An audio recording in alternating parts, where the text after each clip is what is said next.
ginawang pag-asa sa buhay. Mailap man ang katarungan, ikaw ang lakas at kanlungan.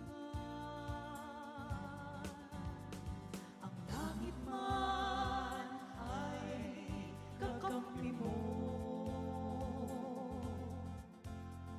gaano man hampas ng bagyo,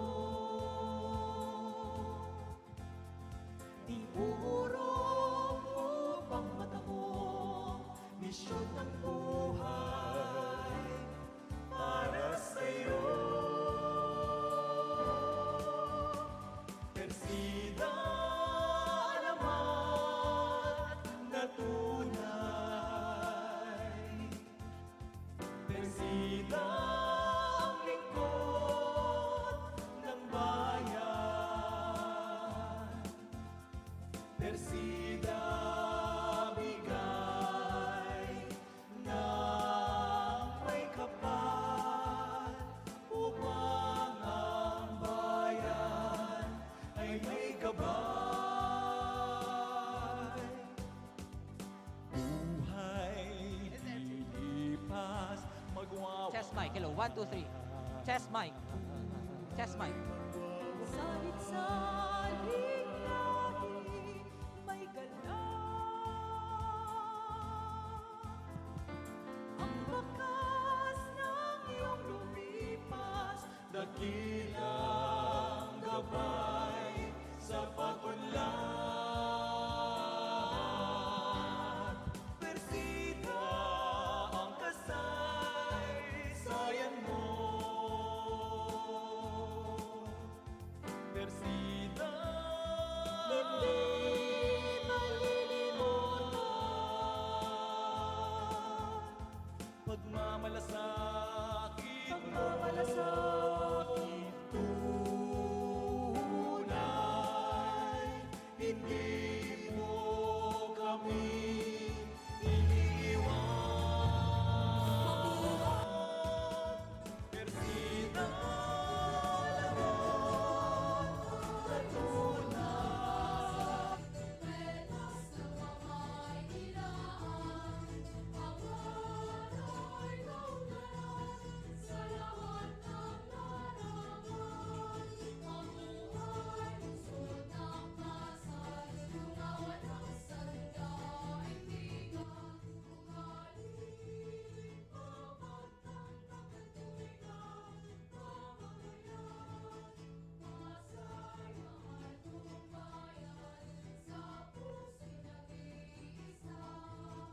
Pasay, dakilang bayan, Pasay, mabuhay ka.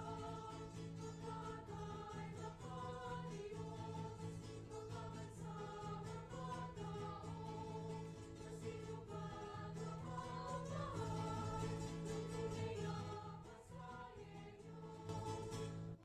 Pasay, mahal kong bayan, sa puso'y nag-iisa. Pasay, dakilang bayan, Pasay, mabuhay ka. Pasay, mahal kong bayan, sa puso'y nag-iisa. Pasay, dakilang bayan, Pasay, mabuhay ka. Pasay, mabuhay ka.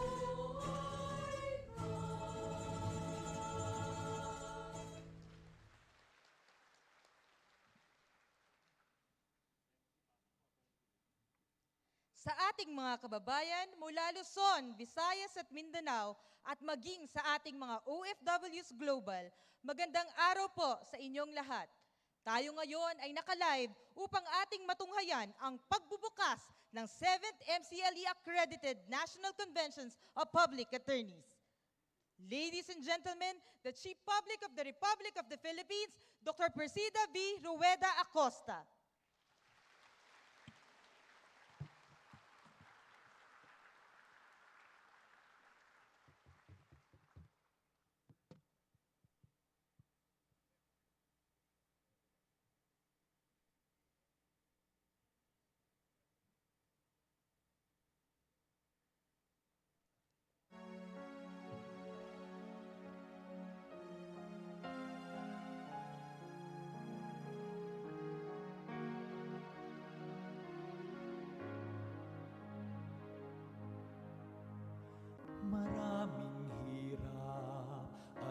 pagsubok, kaming lingkod mo na alabok. Tatang kiting ipaglilingkod, buhay at lakas ihandog. Kami man ay nanghina, minsan may lungkot at dalita.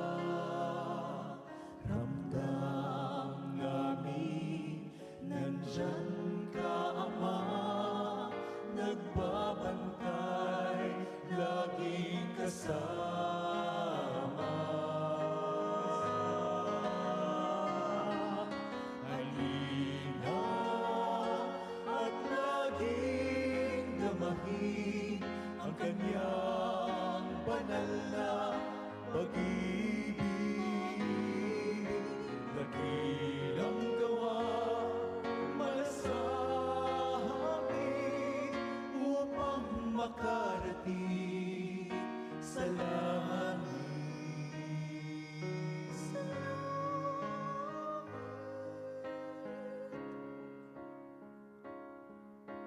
Walang sino man makahahadlang sa misyon ng buhay kailanman.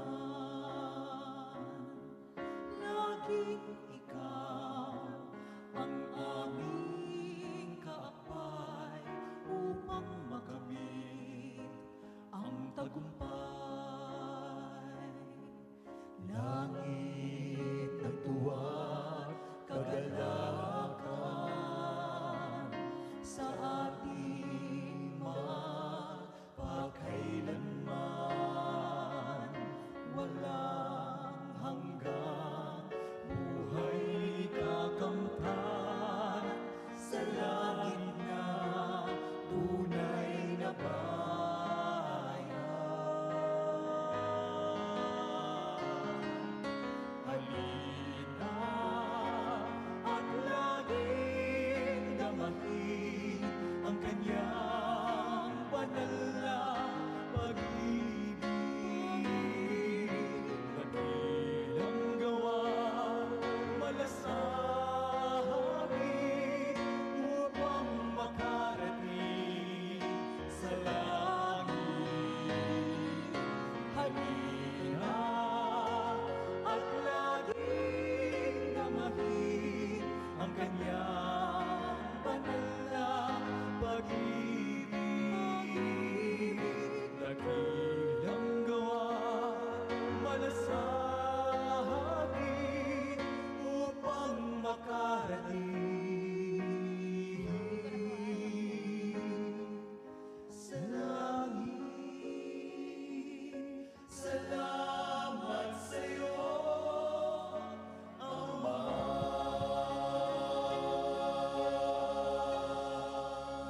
Muli, magandang umaga sa ating lahat.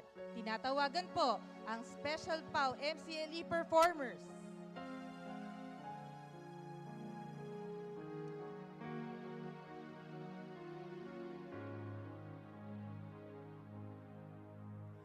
Maraming hirap.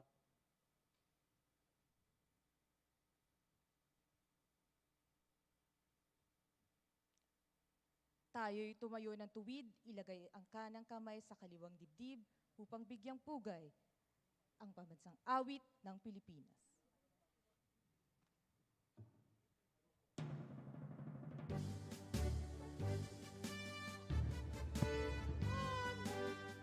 Alap ng Panghinirang, duyan ka ng magiting sa manlulupi. Di ka pasisiil sa dagat at bundok, sa simoy at sa langit mong bughaw. May dilag ang tula at awit sa pagdayang minamahal. Ang kislap ng wataw at mo'y tagumpay ng pinagpil. Ang bituin na taraw niya kailan pag may nagdidilim. Lupa ng araw ng manhaling pagsinta,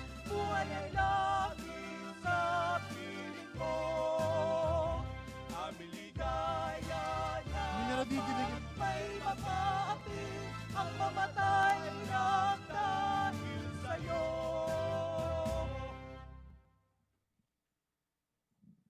Magandang umaga sa lahat. Awit panalangin, ihandog ng ating PAW singers.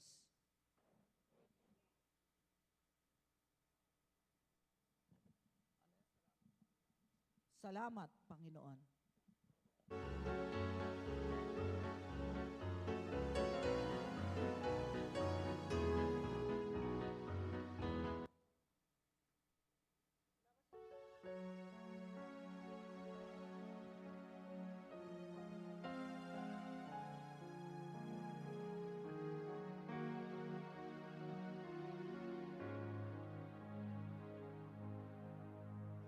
Maraming hirap at pagsubok, kaming lingkod mo na alabok. Tatang giting ipaglilingkod, buhay at lakas ihahandog. Kami man ay nanghihina, minsan may lungkot at dalita. Ramdam namin nandyan ka, Ama, nagbabantay, laging kasama.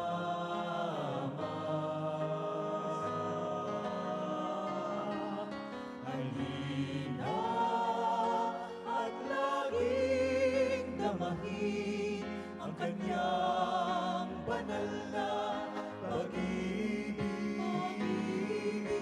Dakilang gawa malasakit upang makarating sa langit.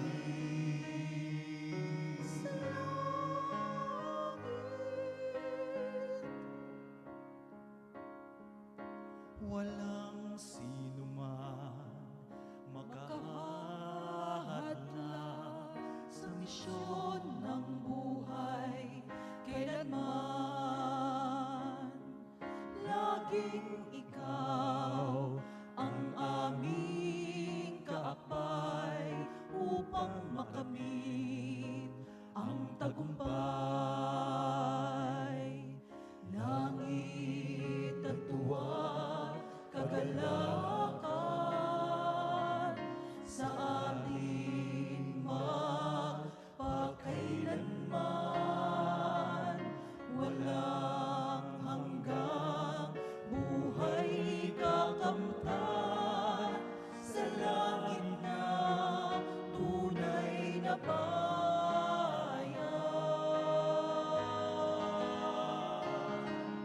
Halina at laging damahin ang kanyang banal na pag-ibig.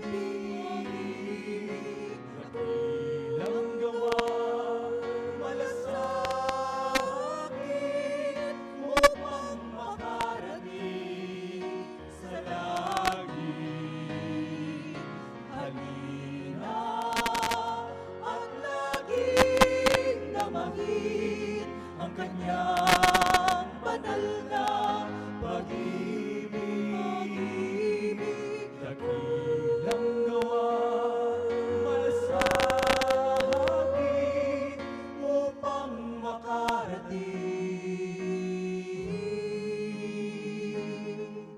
Sa langit,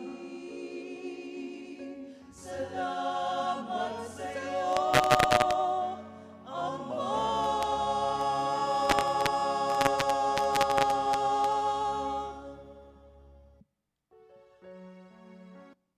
Sama-sama po nating awitin ang PAW hymn.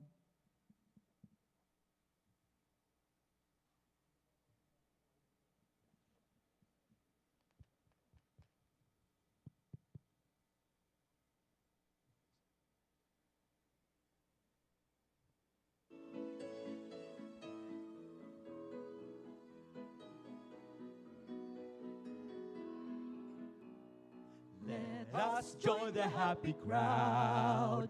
We will march together hand in hand. Forward to work, we are proud. Justice for all in all the land. Public attorney so dear, justice and reason must prevail for the needy and the poor. Justice for all, our mission in the fore. Public attorneys, legal defenders, we are the guiding stars. We will fight and defend for your name, support your cause and give you fame. Ever true to you, ever true to you, so all the people know. Everybody shouts, Mabuhay! Uphold the power with justice up so high. Public attorneys, legal defenders, we are the guiding stars. We will fight and defend for your name, support your cause and give you fame. Ever true to you, ever true to you, so all the people know. Everybody shouts, Mabuhay! Uphold the power with justice up so high. Everybody shouts, Mabuhay! Uphold the power with justice up so high.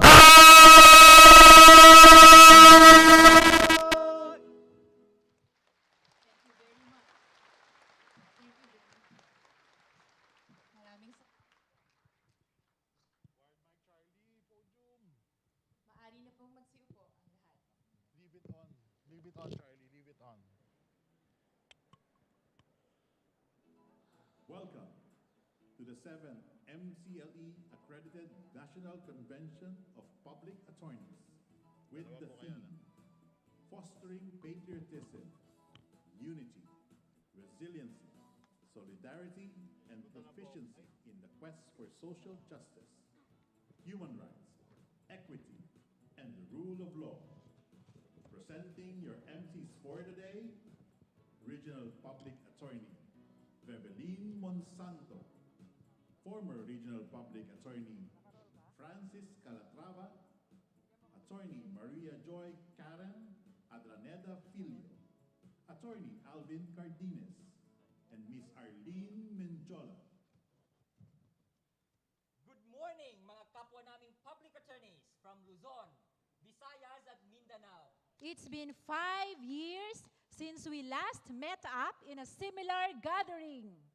Pero matapos ang halos tatlong taong paghihintay at pakikipagsapalaran sa pandemyang ito, we are now on the first day of our MCLE Accredited National Convention of Public Attorneys, and we are happy to see all of you. magandang umaga po sa inyong lahat. Ayan. And to formally welcome us in our event this morning, let us call on none other than the Chief Public Attorney of the Republic of the Philippines, Dr. Persida V. Rueda-Acosta, DSD.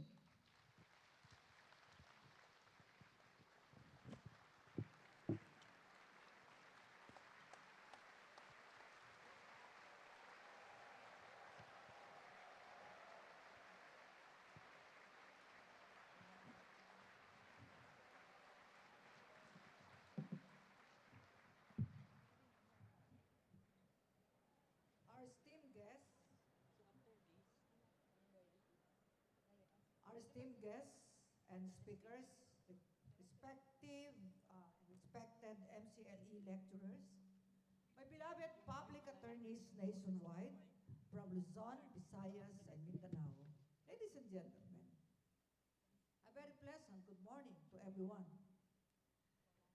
This is our 7th mandatory continuing legal education accredited national convention. Pampito na po ito. I am very excited to see all of you. And I'm teary-eyed because I'm very happy to be with you.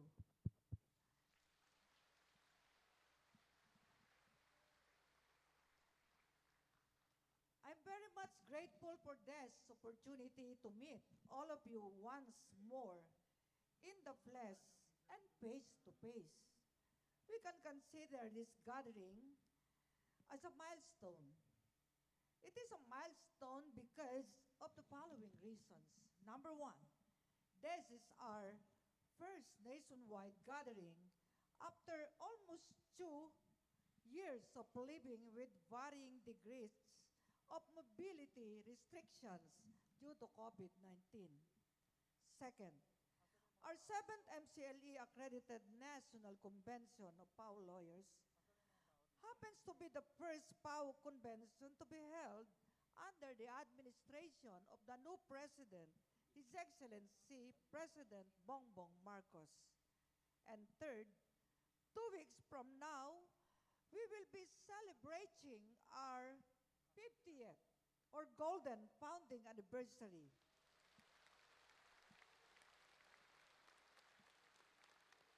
And that will be on October 24th, 2022 Monday. Although the actual date of our golden anniversary is on October 22, 2022, which falls on a Saturday.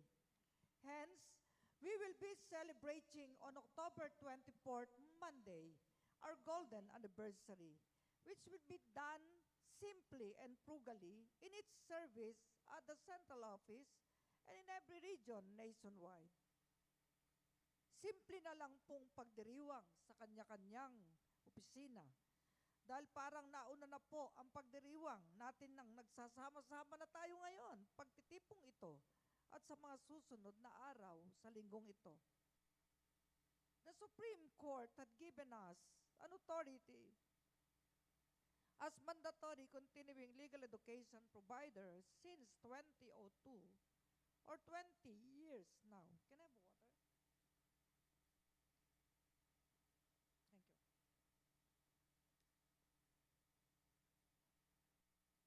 And because of this authority, just like the previous MCLE nationwide conventions for PAO lawyers, in our convention today, our public attorneys will be provided with the 36-hour credits. That is good for 3 years without cost to all of you.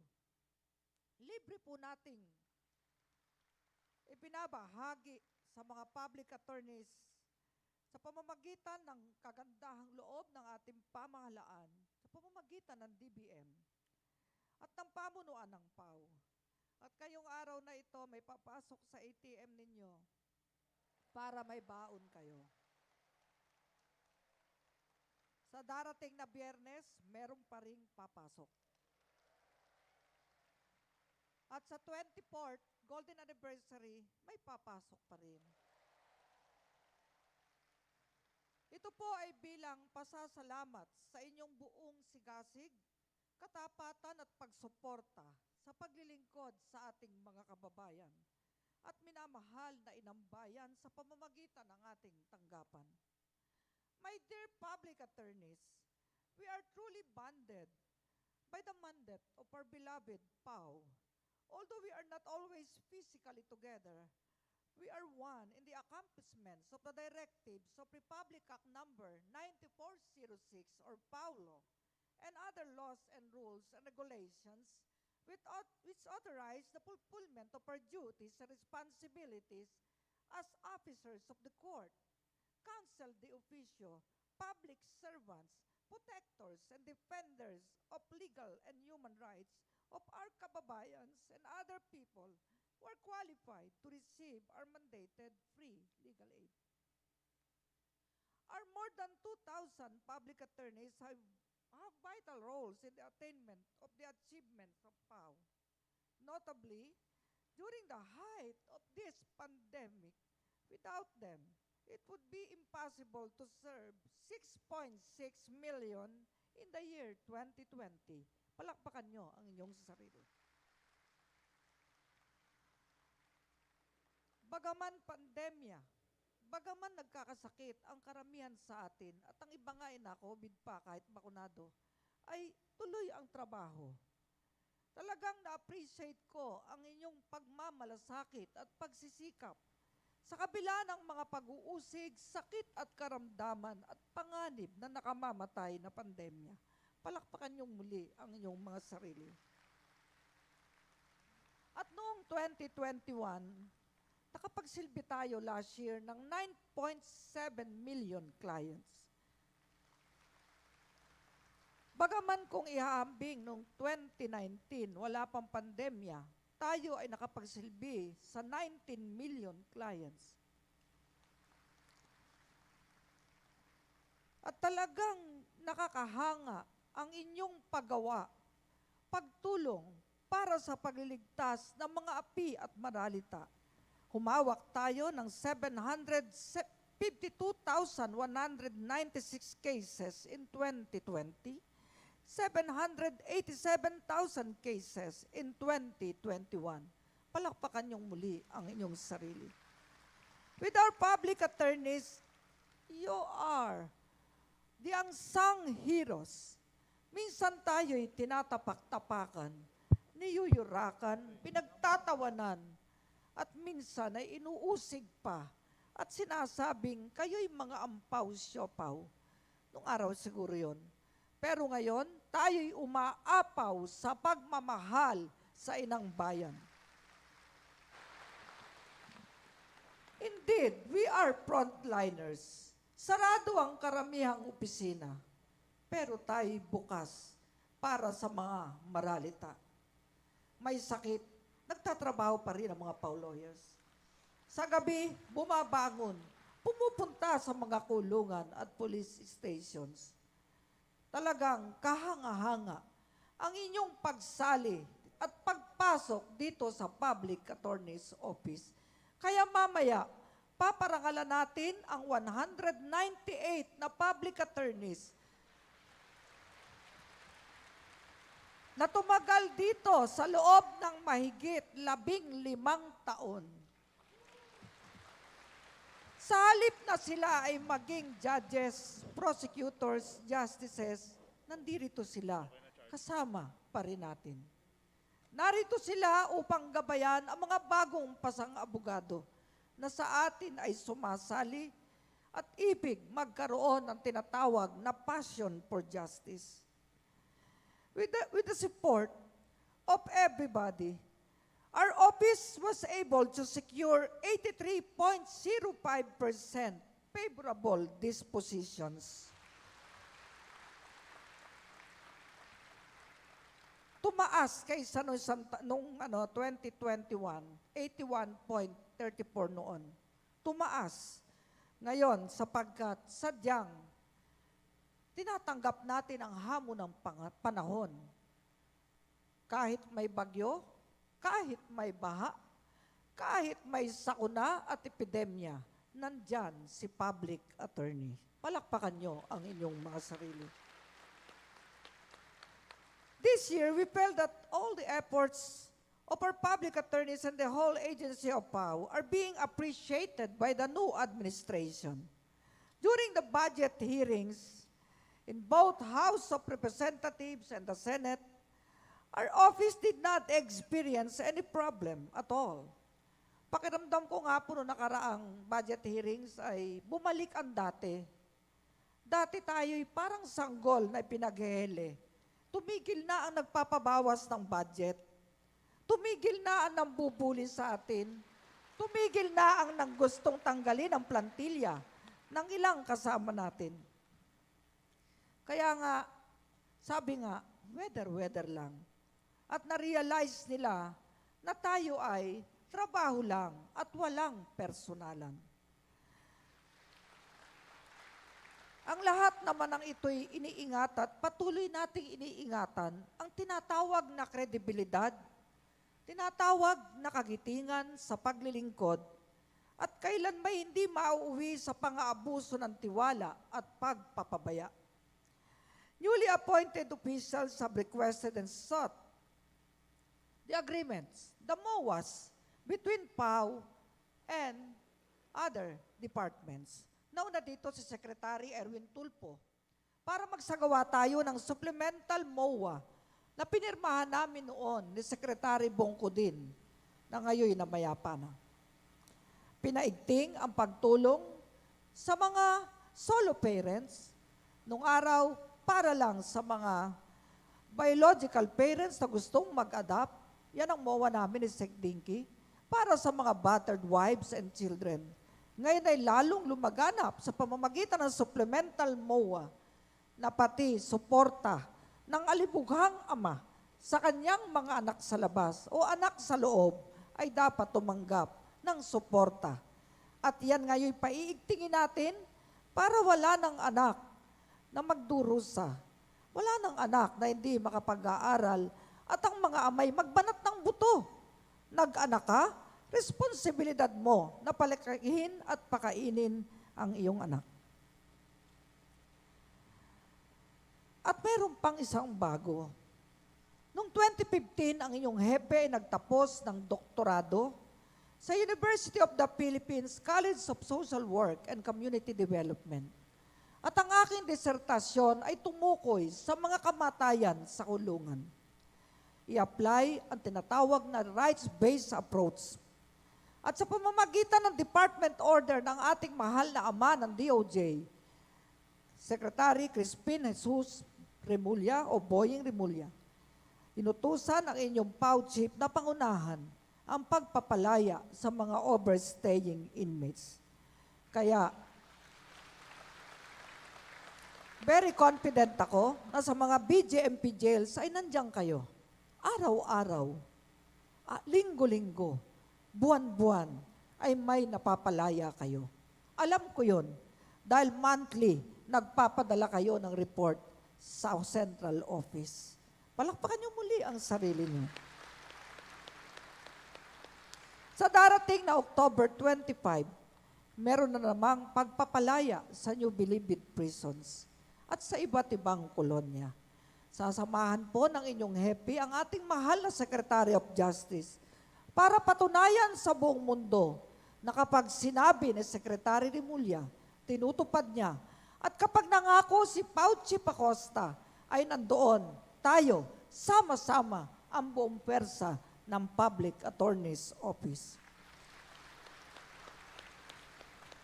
The title of my dissertation is Examining Deaths Behind Bars Toward Penal System Policy Reform in the Context of Human Rights. 7 years ago, nagtapos ako. Ngayon lang matutupad ang mga rekomendasyon natin.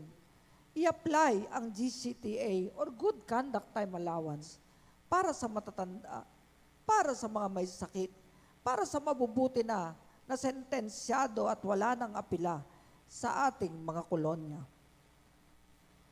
Ito ay pagpapatunay na ang PBBM administration ay may compassion. Compassion to the PDLs. Hence, I am hopeful that before the year ends, many of them will be freed and will be prepared fully for rehabilitation and reintegration. Nananawagan tayo sa TESDA, sa LGUs, kupkupin ang lalaya ng mga preso at alisin ang stigma para sila ay makapagbagong buhay tungo sa pagbabanal at mabuting kabuhayan. After this convention, our public attorneys who are enriched with inspiring insights, knowledge on new laws and developments in the legal profession will be even more equipped in handling the cases of PDLs and the rest of our clients. Mabuhay kayo. Maraming salamat sa inyo. Sana magpatuloy pa ang tagumpay ng PAW, ang tagumpay ng bayan para sa paghahari ng hustisya, katotohanan, kapayapaan, at pagkakapantay-pantay. Mabuhay kayong lahat.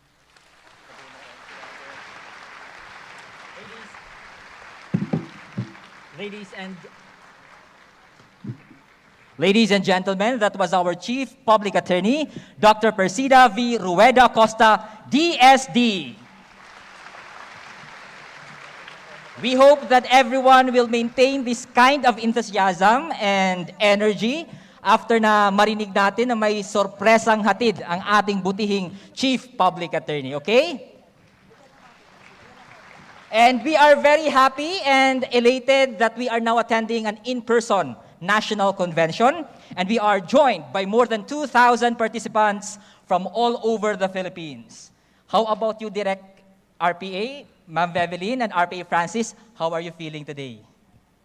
Yes, good morning everyone. Actually, maraming beses na narinig na natin ang ating mahal na Chief Public Attorney na nagbibigay ng mensahe sa ating lahat. Pero every time na nagsasalita ang Chief ay tagos sa ating dibdib. I know that by now we are more than proud that we are public attorneys. Tama po ba? All right. Sir Franz, na-miss kita. Magandang umaga po, Chief. It's been 2 years since I haven't seen you. And I recall the song, Ikaw, no, every time I see you. So the Chief, ikaw, siya na.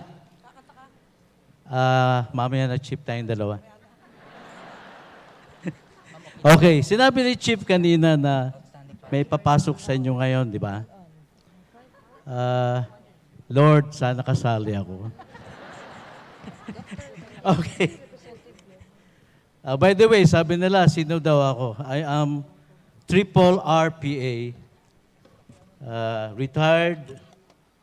retarded, and retired regional public attorney. All right. Okay. Anyway, sir, at this juncture, ladies and gentlemen, we now acknowledge the presence and arrival of the representative of one of our awardees today, Dr. Dante A. Ang, the Chairman Emeritus of the Manila Times, through his representative, Blanca Mercado, to receive the award for the Outstanding Publisher.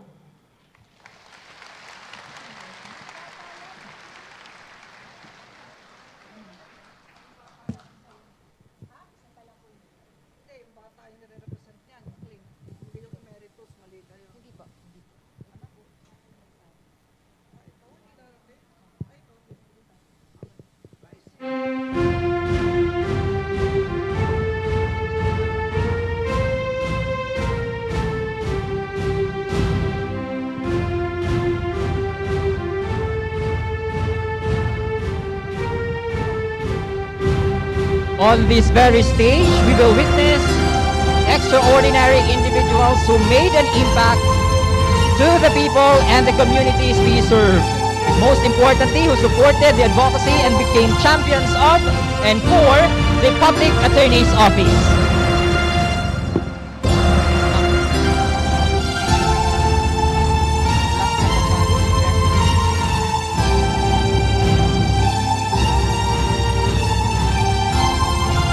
Congratulations again to Dr. Dante A. Ang through Ms. Blanca Mercado, the President for Manila Times. Correction, please. Our mom is representing the son, Sister Dante Clink Ang Jr. Oh, the third na siya. The second, the chairman of Manila Times.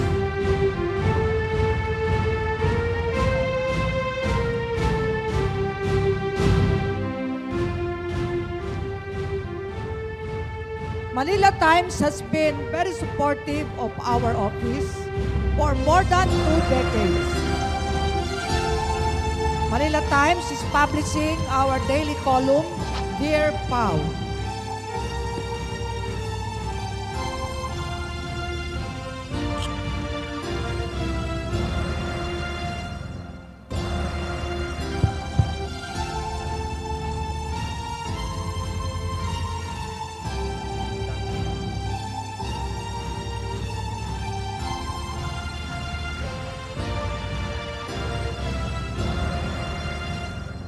Congratulations again to Mr. Dante Clink Ang II, President and CEO of the Manila Times, Outstanding Publisher.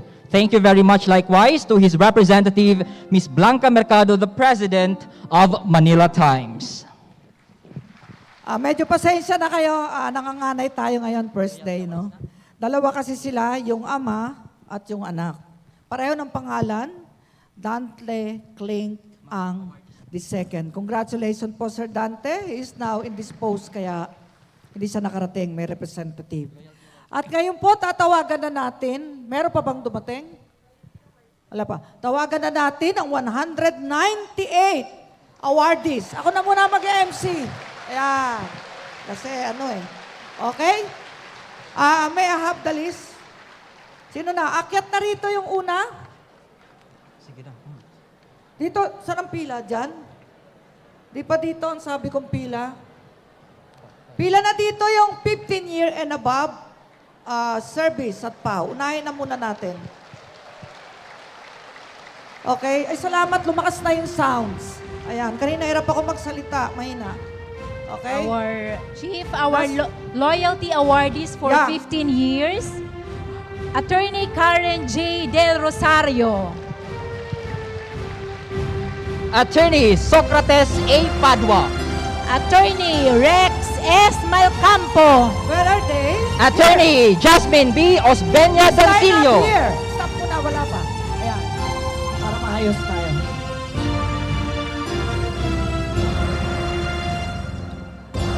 We beg for indulgence kasi medyo nanganganay pa. Puyat kami lahat mag-ayos dito kaya medyo dito na, pila na po dito. By ano po ito? Anong region to? Announce natin? Nasa na? By year. Ang dulo. Okay. Sige, tawagin mo na. Sino na tawag na? Ayan. Ako na. Bakit nahuli yan? Eto, mas maiksi. 15 years. First list. Attorney Karen Del Rosario, let's give a warm round of applause. Pakibigay ng deputy, dalawa.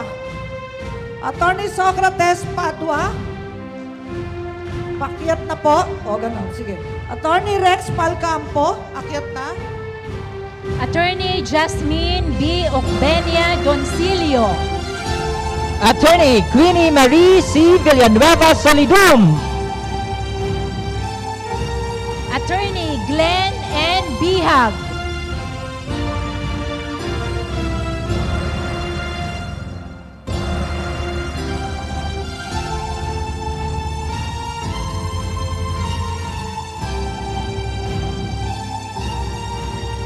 We also have Attorney Joanne O. Taiko Cuevas.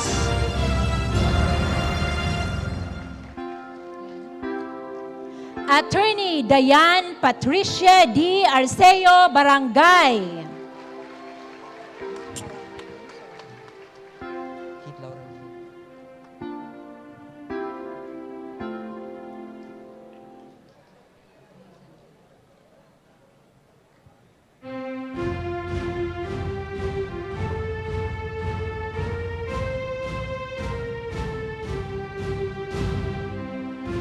Attorney Kit Laurel C. Liego.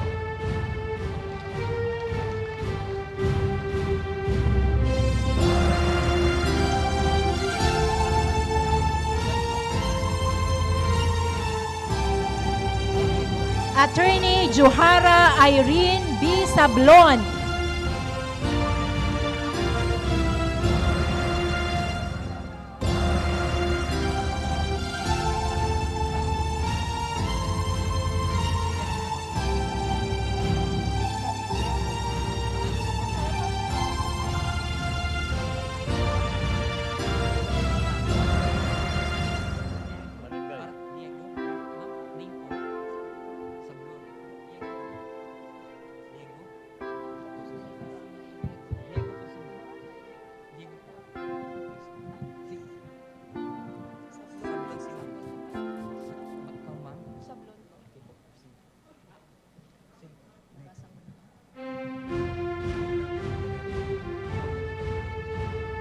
Attorney Ninita M. Guerrero.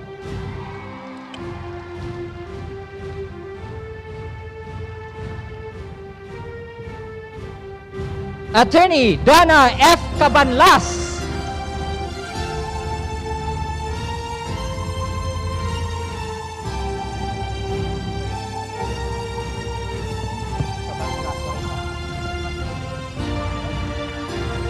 Attorney Agustin Tomas C. Treya Tirona. Attorney Rosalia A. Bautista.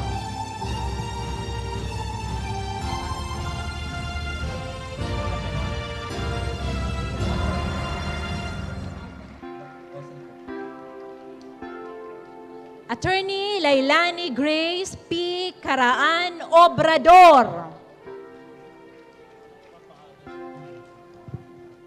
Attorney June Elva V. Gabot Dumageng. Sir, ikaw na, sir.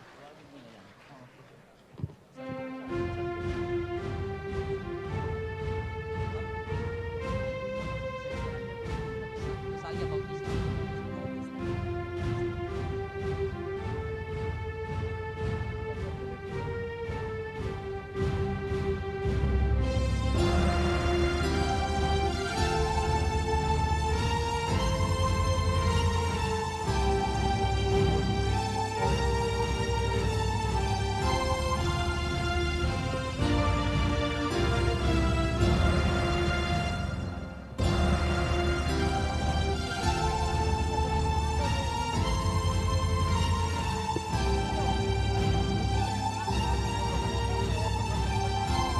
Attorney Demitir U. Huerta.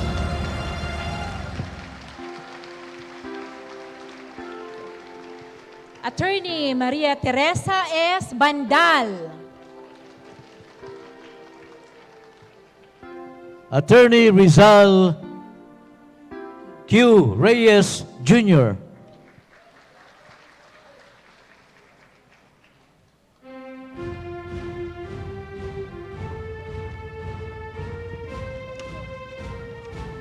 Attorney Fernandito T. Clasara.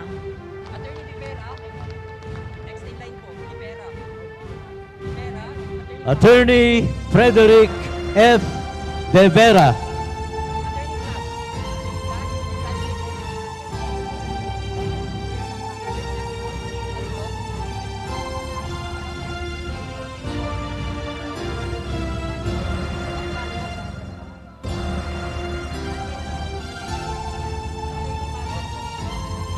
In the meantime, we shall behold the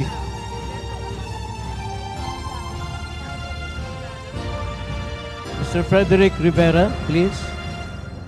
Attorney Buwalat. Attorney Bautista. Attorney Frederick Q. De Vera. Reading ko lang po, Attorney Clasara. 15 years. Attorney Rivera, 15 years. Attorney Pami, wala pa po.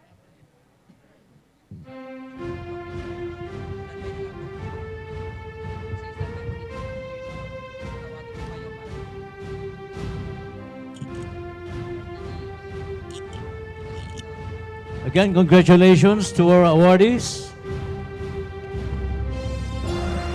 Ladies and gentlemen, at this point, may we call on and let us give a round of applause to the Honorable Imelda Emmy G. Calixto Rubiano, Mayor, Pasay City, as Outstanding Mayor.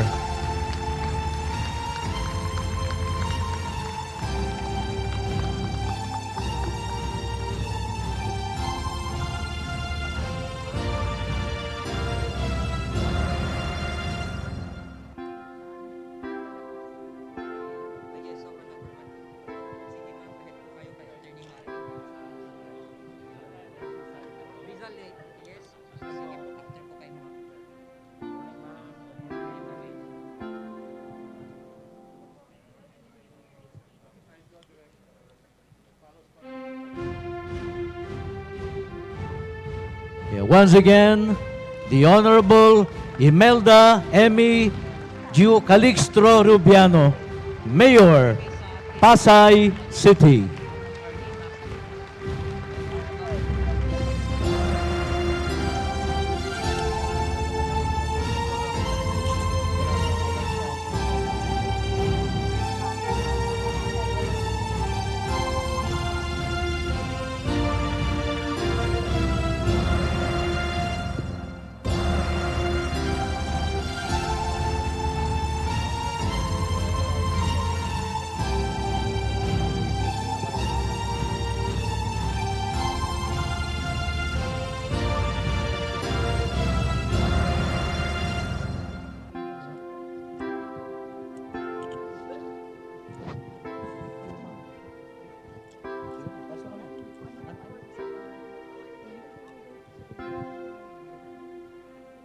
Again, ladies and gentlemen, our big round of applause to the Honorable Imelda M.E.G. Calixto Rubiano.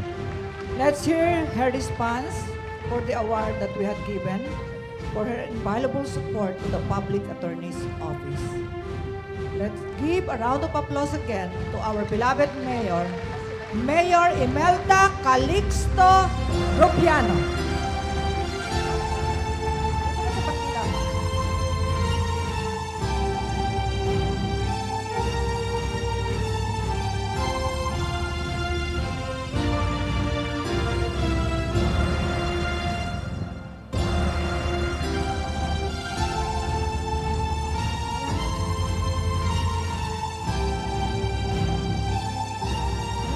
Maraming salamat po, Dr. Persida V.Rueda-Acosta. Sa lahat po ng mga taga-Public Attorney's Office, headed by our Chief, Dr. Persida V.Rueda-Acosta. Sa ating pong mga Deputy Chief Public Attorneys, Regional Public Attorneys from 17 regions, and lahat po ng PAW lawyers nationwide. At syempre po sa ating mga loyalty awardees, sa inyo pong lahat na tapat kong pinaglilingkuran. Magandang umaga po.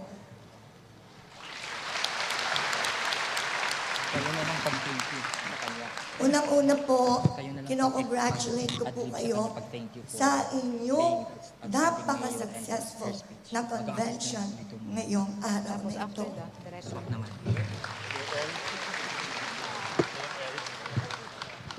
And thank you so much to the Public Attorney's Office. And this recognition is truly an honor. And I would like to dedicate this to my Pasayeños who, despite the hardships, have given me their unwavering support. And also, I would like to thank from the bottom of my heart the Public Attorney's Office for extending to my constituents the very much needed legal assistance, especially during this hardship. Maraming salamat po sa inyo, and rest assured that we will continue and improve our honest to goodness, tapat na paglilingkod for our community, our city, and our country. Again, maraming salamat. Congratulations, Public Attorney's Office. At mag-iingat po kayo dahil nandiyan pa ang COVID. Have a great week ahead, and God bless us all.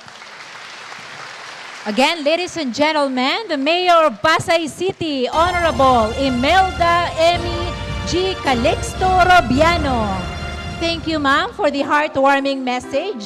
And thank you for your untiring support to the Public Attorney's Office.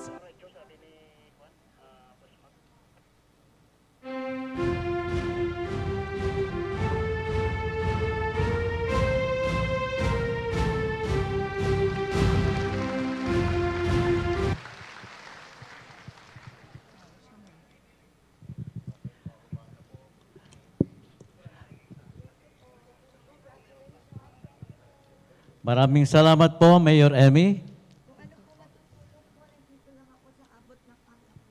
Maraming salamat po. God bless po.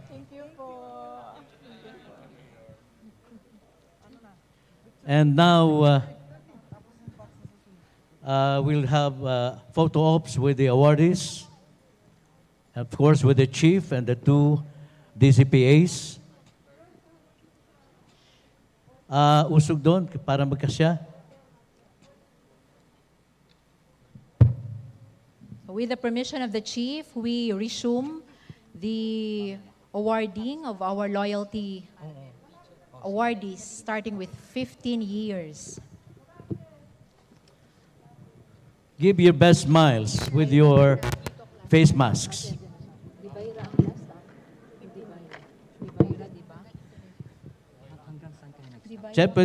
Chief, pwede na lang alisin yung face mask for this photo ops? Okay. So, alisin nyo yung face mask nyo. And finally, we see their faces.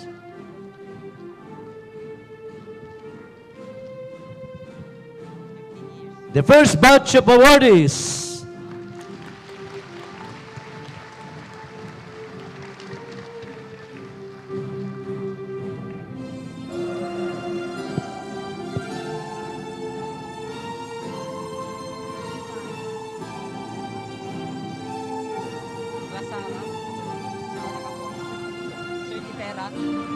Okay, thank you. The next Thank you. batch, please. Next Thank you. batch, please. Batch of 30, Our please. second and Batch last of 40, batch. 40. Okay. Call 40, ha? Okay. Chief, we still have the last batch of our 15 years loyalty awardees. We start again with Attorney Dominic L. Pami. Attorney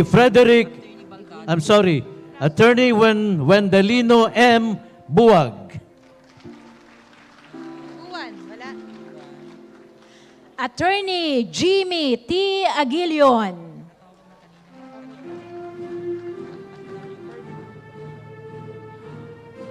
Attorney Melissa I. Mercado.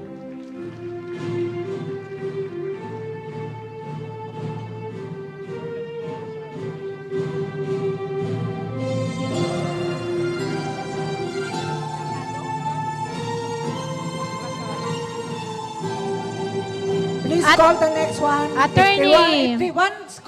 If one is called and yet not coming, please call the next one. Yes po, Chief. Attorney Mario T. Dionisio Jr. Attorney Gilbert P. Demira.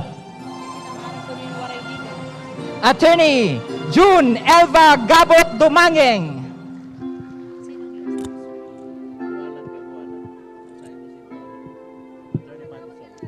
Attorney Madison B. Bualat. Attorney Eden C. Bautista. The last but never the least, Attorney Elmer White Baldado. Another set for 15 years, Attorney Wendelino Buwag.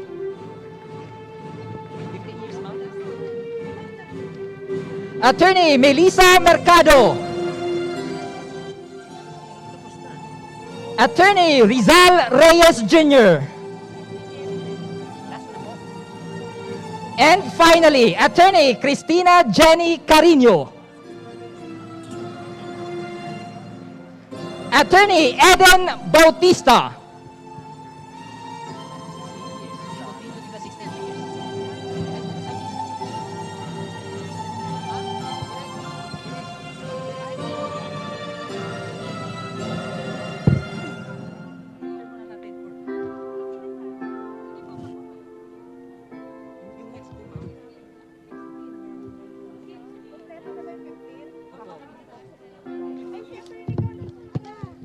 Attorney Fernandito Clasara.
So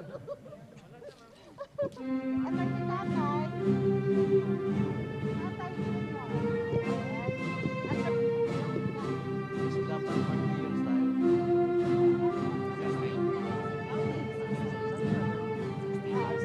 Sixty tayo.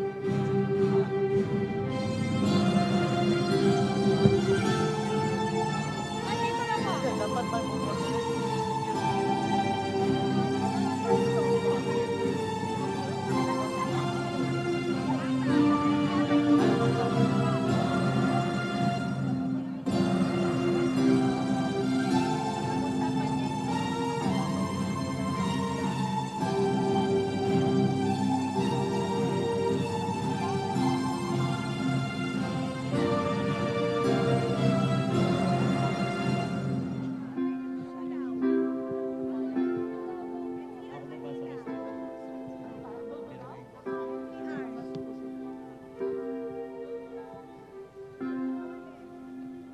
Attorney Napoles.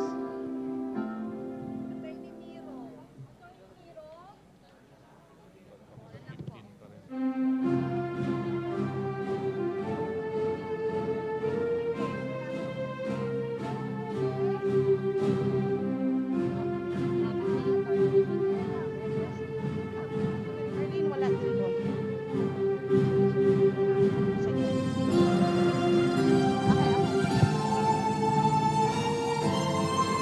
Attorney Eden Bautista. Sabitan mo ng ano sa ulo. Hawakan mo dyan. Sabitan mo sa ulo.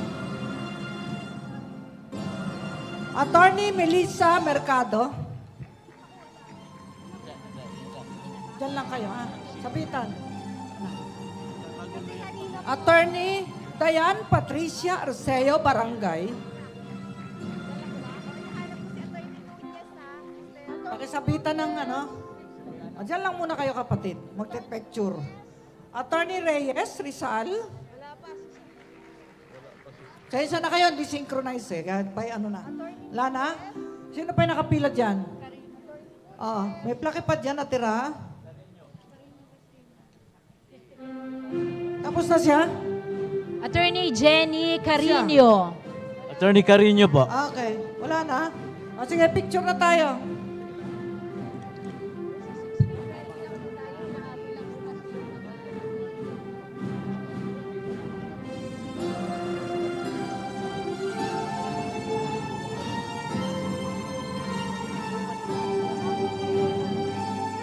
Dapat sa kanya.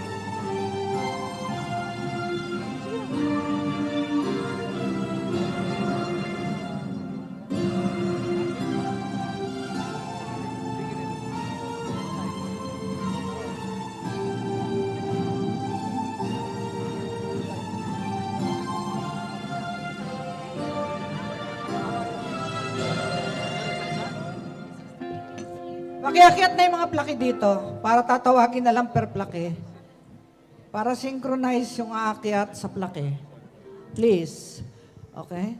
Ang ganda ng mic na ngayon. Laki. Okay? Attorney Esther Vega. Ayan. Pakidala na yung mga plaki rito, please. Abi, JC, pakikuha yung mga plaki. Wala na ba?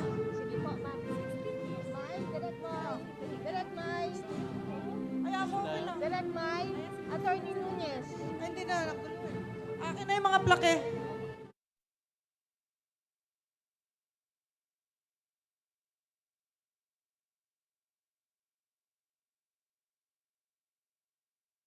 Regional Public Attorney. Okay?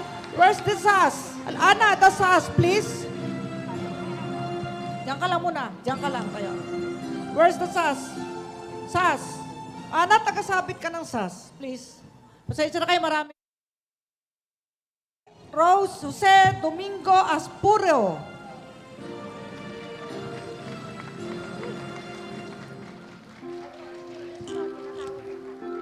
Pakisabitan, Ana, ng SAS. Kuya. Next. Attorney Joseph Kirby, Kalipayan. Pakisabitan ng SAS.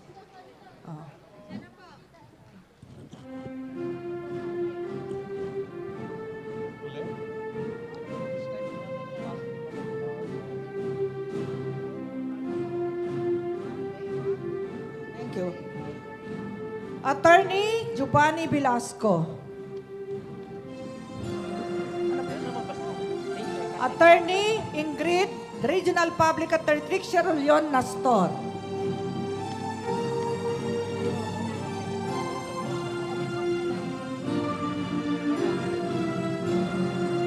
Nastor, wala. Si Ingrid, wala.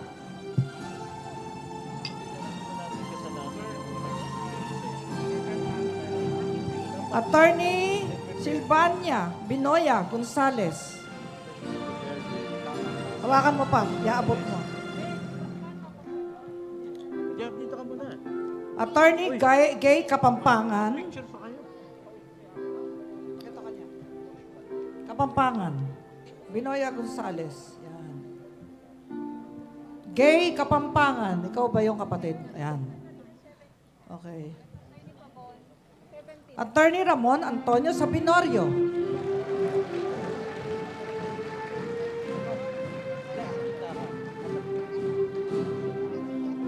Sabinorio yan. Akin naman. Attorney Gary Guido Tabios. Tony Tabios.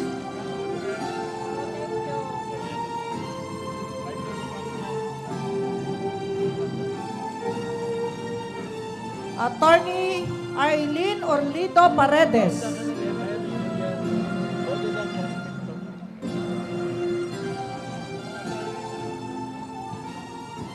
Attorney Tristan Jason Tablante. Attorney Marian Magbuo Mantaring. Attorney Irene Rosario Magbuo Mantaring. Attorney Tablante.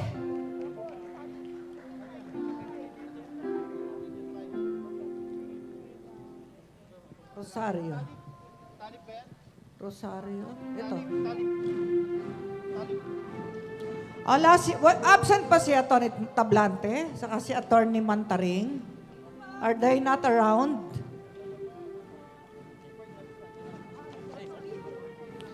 Attorney Marian Magbuo Mantaring. Let's give a warm of applause. Attorney Tristan Tablante. Let's give a round of applause. Outstanding public attorney. Attorney Maria Margarita Estrada Matutinaw.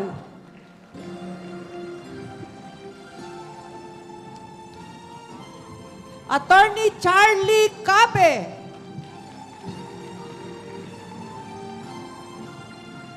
Attorney Kiuna Gabol de la Cruz.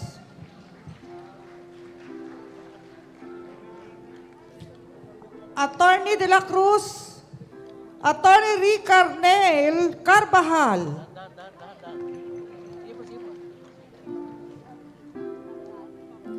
Attorney Mona Lisa Ibarra.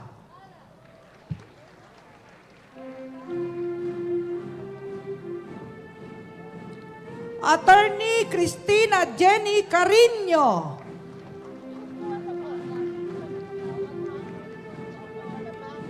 Attorney Joseph J. Palomar.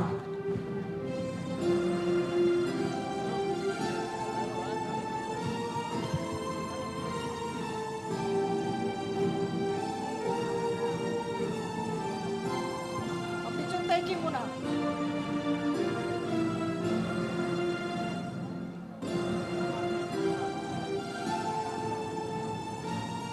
Now let's have a picture taking for this batch.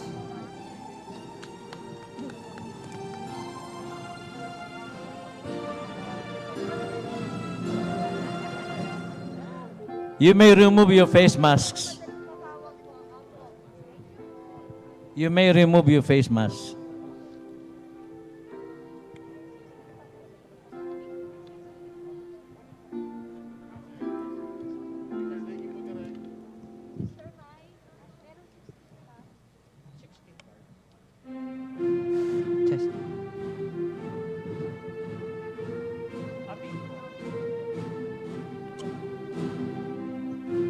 A big round of applause to our loyalty awardees for 16 years.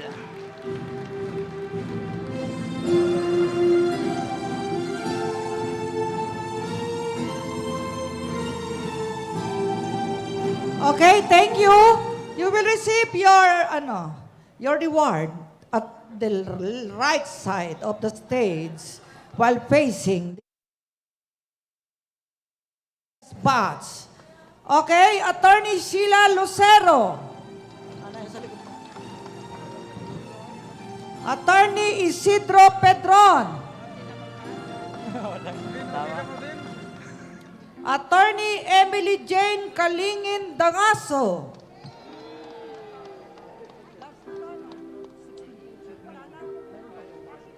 Attorney Andresito Tiempo.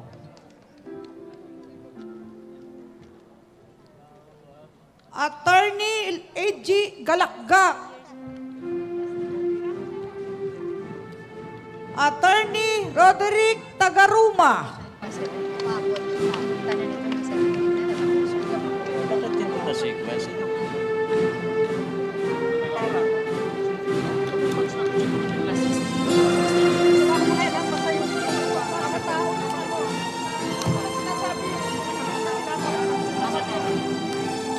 Attorney Luke Katay Jr. Attorney Luke Katay Jr. Pakitulungan. JC, magsabit ka niyan. Hawak mo yan eh. JC, magsabit ka. Okay, next. Okay, Ruby Joy Asibar Saidona. Attorney Severina Lilagan Nunez.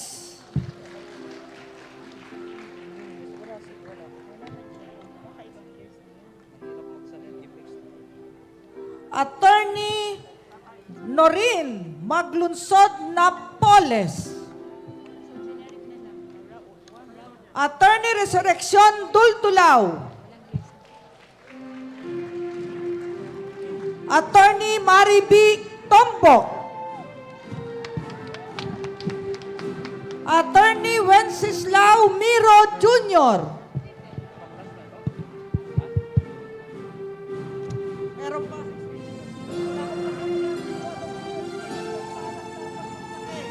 Attorney Mona Lisa Ibarra.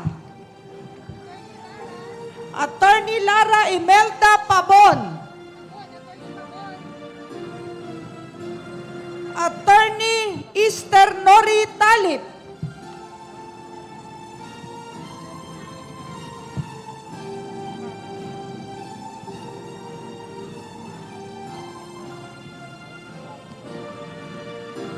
Attorney Hunya Antonina Sayog. Attorney Cecil Mesias Tamayo. Attorney Mary Florence Leda. Itong dalawa, natawag na. Attorney Clemente Abasia.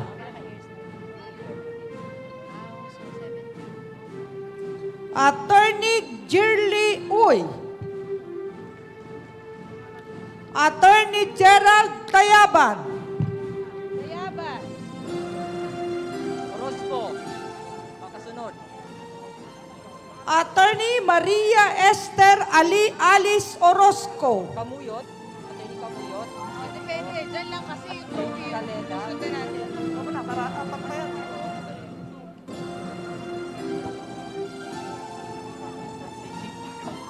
Attorney Juliet Toma Ak Kamuyot. Attorney Lilian Balan Abila. Marami pa ba? Konti na lang. Attorney Evaristo Calyeda. Teka muna. Tama naman. Picture taking muna. Ayos po kayo rito. Picture taking tayo, ha? Ayan. Ayan na sila. Attorney Evaristo. Nandiyan ka na ba? Calyeda. Attorney Lilian Balan Abila.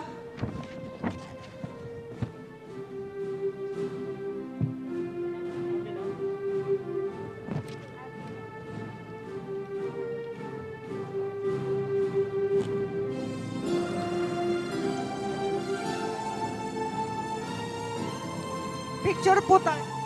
Hello. Hello. Hello.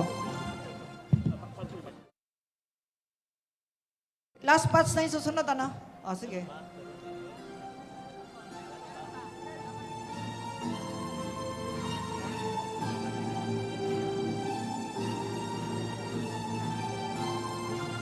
Congratulations again to the first batch of our loyalty awardees for 17 years. You may remove your face masks during the picture taking with the Chief Public Attorney. Wala siya natitigil kanina. Meron to, yun to. Okay, thank you very much. You can get your cash gift at the right side of the stage. Next, let's call on Attorney Gerald Tayaban. Attorney Elmer Sudka. These are the second batch of Attorney Arsenio Hernandez Jr. loyalty awardees for 17 years.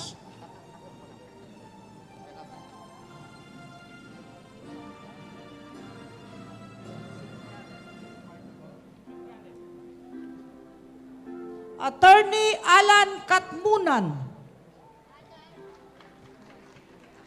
Dito muna kayo, pipicture tayo.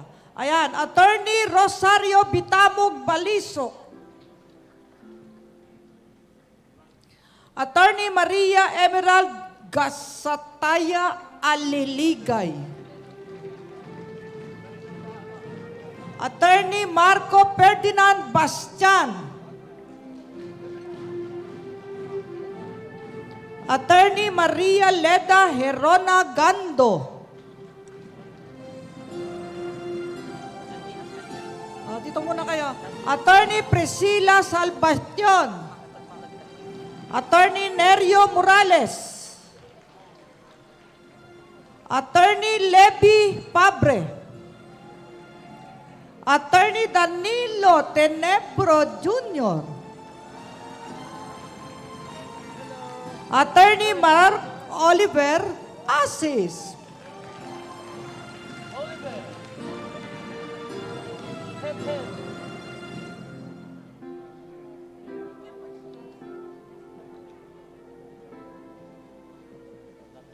Attorney Sapia Umpa. Attorney Emmanuel Apilado Jr. Attorney Nestor Ner. Attorney Araceli Happiness Matig Aswico. Attorney Raymond Tugade. Happy ako sa iyo ngayon. Happy ako sa iyo ngayon. Attorney May Faith Bontigao Garcia. Hi, congrats. Attorney Norlane Kapal Ampaso. Attorney Regional Public Attorney Henry Francisco. Attorney Philip Marinas. Attorney Tristan Pagsulingan. Attorney Raymond Regala.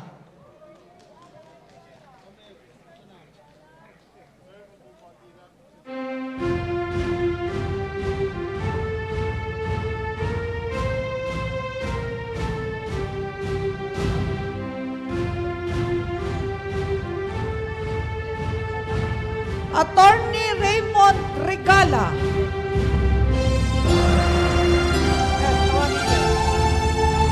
Attorney Sabia Umpa. Umakyat na.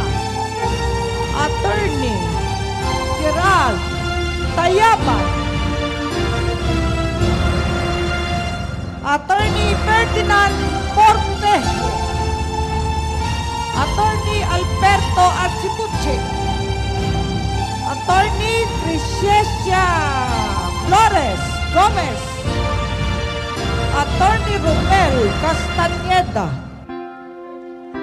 O, dito na. Picture na tayo. Ilan pa ba? Konti lang. Ilan pa natira?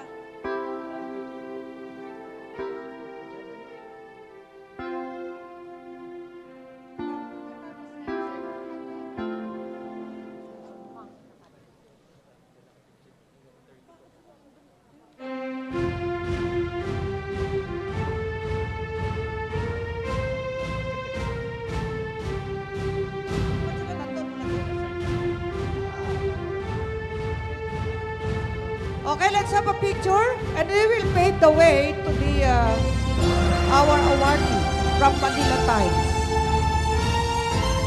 Stop muna natin ito. Nasaan yung... Ito kanina.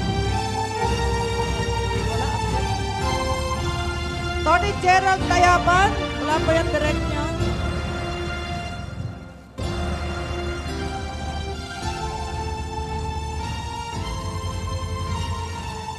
Another photo opportunity with the Chief Public Attorney.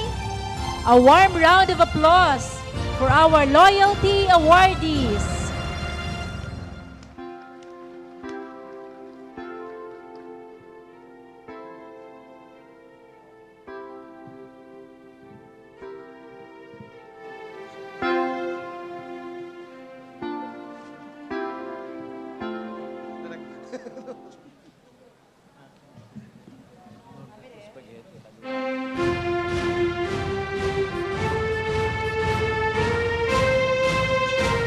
Again, congratulations. Okay, Attorney Tayaban, please check your plaque.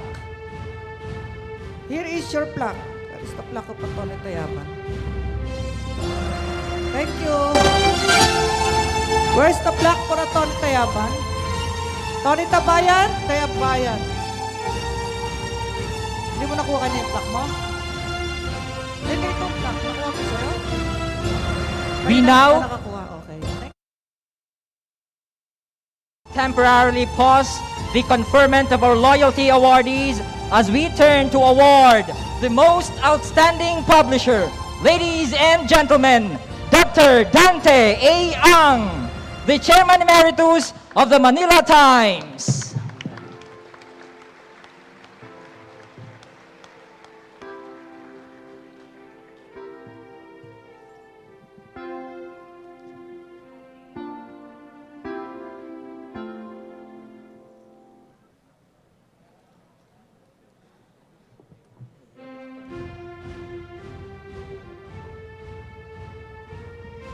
The most outstanding publisher will be conferred by no other than the Chief Public Attorney of the Republic of the Philippines, Dr. Persida V. Rueda-Acosta, DSD.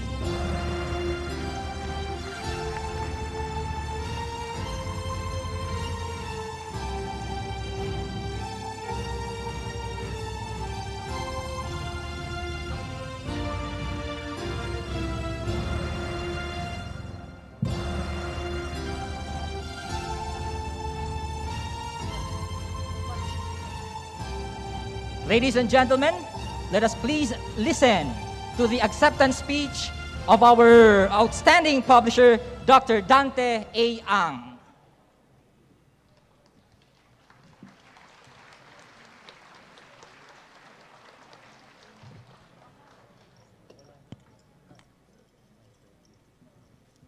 Magandang umaga sa inyo lahat.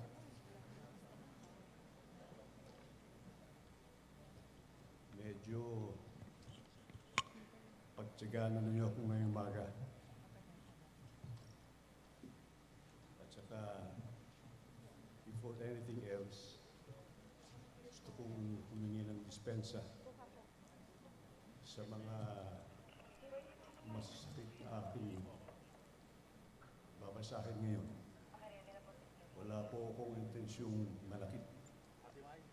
Ito po ay masyadong babanggitin ko ngayon ay generic. So my apologies to the judges, lawyers, prosecutors, and some private individuals kung medyo matamaan. Hindi po kayo ang aking pinatatamaan. No? So I have accepted this invitation to speak before you today on the occasion of the 7th MCLE Accredited National Convention of Public Attorneys with trepidation. Ever since I have stepped down some years ago from actively running our newspaper, I have made myself scarce and avoided public engagements until now. I simply couldn't say no to my dear friend, Chief Public Attorney Dr. Persida V.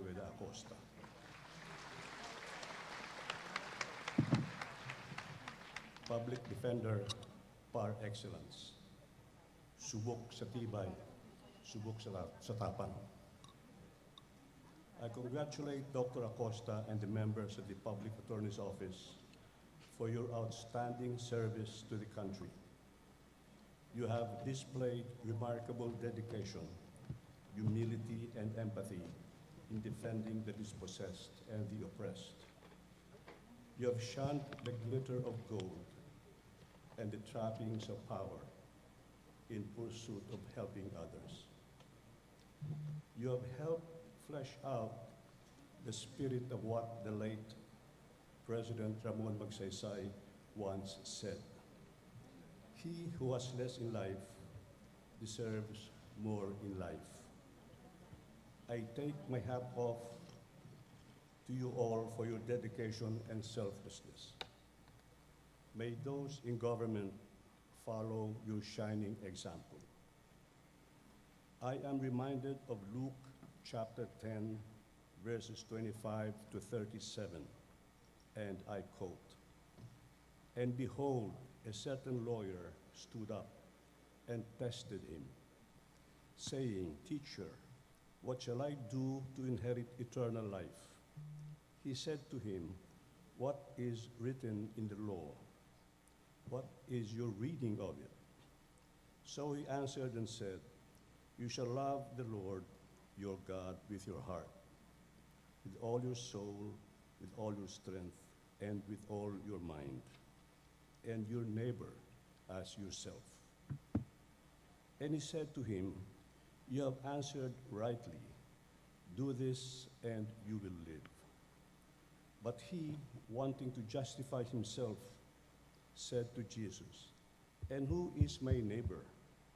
Then Jesus answered and said, 'A certain man went down from Jerusalem to Jericho and fell among thieves, who stripped him of his clothing, wounded him, and departed, leaving him half dead. Now by chance a priest came down that road, and when he saw him, he passed by on the other side. Likewise, a Levite, when he arrived at the place, came and looked, and passed by on the other side.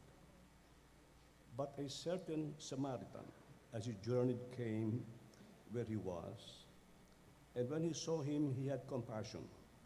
So he went to him and bandaged his wounds, pouting on oil and wine, and he set on his own animal, brought him to an inn, and took care of him. On the next day, when he departed, he took out 2 denarii, gave them to the innkeeper, and said to him, 'Take care of him, and whatever more you spend, when I come again, I will repay you.' So which of these 3 do you think was neighbor to him who fell among thieves?"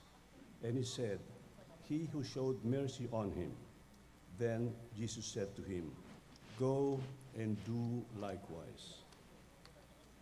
The power lawyers are the present day's Good Samaritan, doing God's work on earth, tending to the poor, the underprivileged, and the oppressed. May the good Lord give you the strength and to slay the hydra-headed monsters in our society that prey on the innocent, the poor, and the helpless.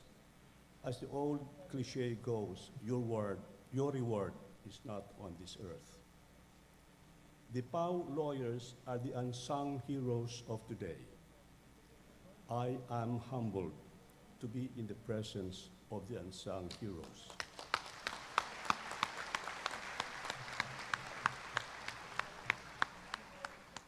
In this world, there will always be a great economic and social divide between the poor and the rich. That is a fact of life. And that's how God, in all his infinite wisdom, created the world, a world of prey and predator, of oppressors and oppressed. But God also gave us hope. Everybody talks endlessly about the crippling poverty and the ubiquitous corruption in our society.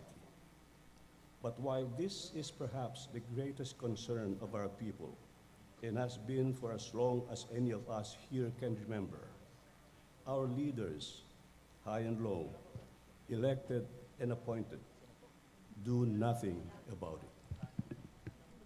Ironically, many of our leaders are demonstrably corrupt.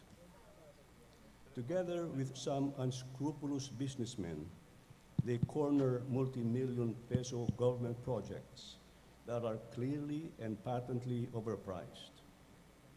In many cases, these shenanigans engage in ghost deliveries or under-deliveries. Corruption is one of the main reasons why our country remains destitute despite our many talents. Corruption also impedes the growth of business and stunts progress. Money that could have gone to promote and develop businesses goes to the pockets of corrupt government officials and their equally corrupt complicit in the private sector.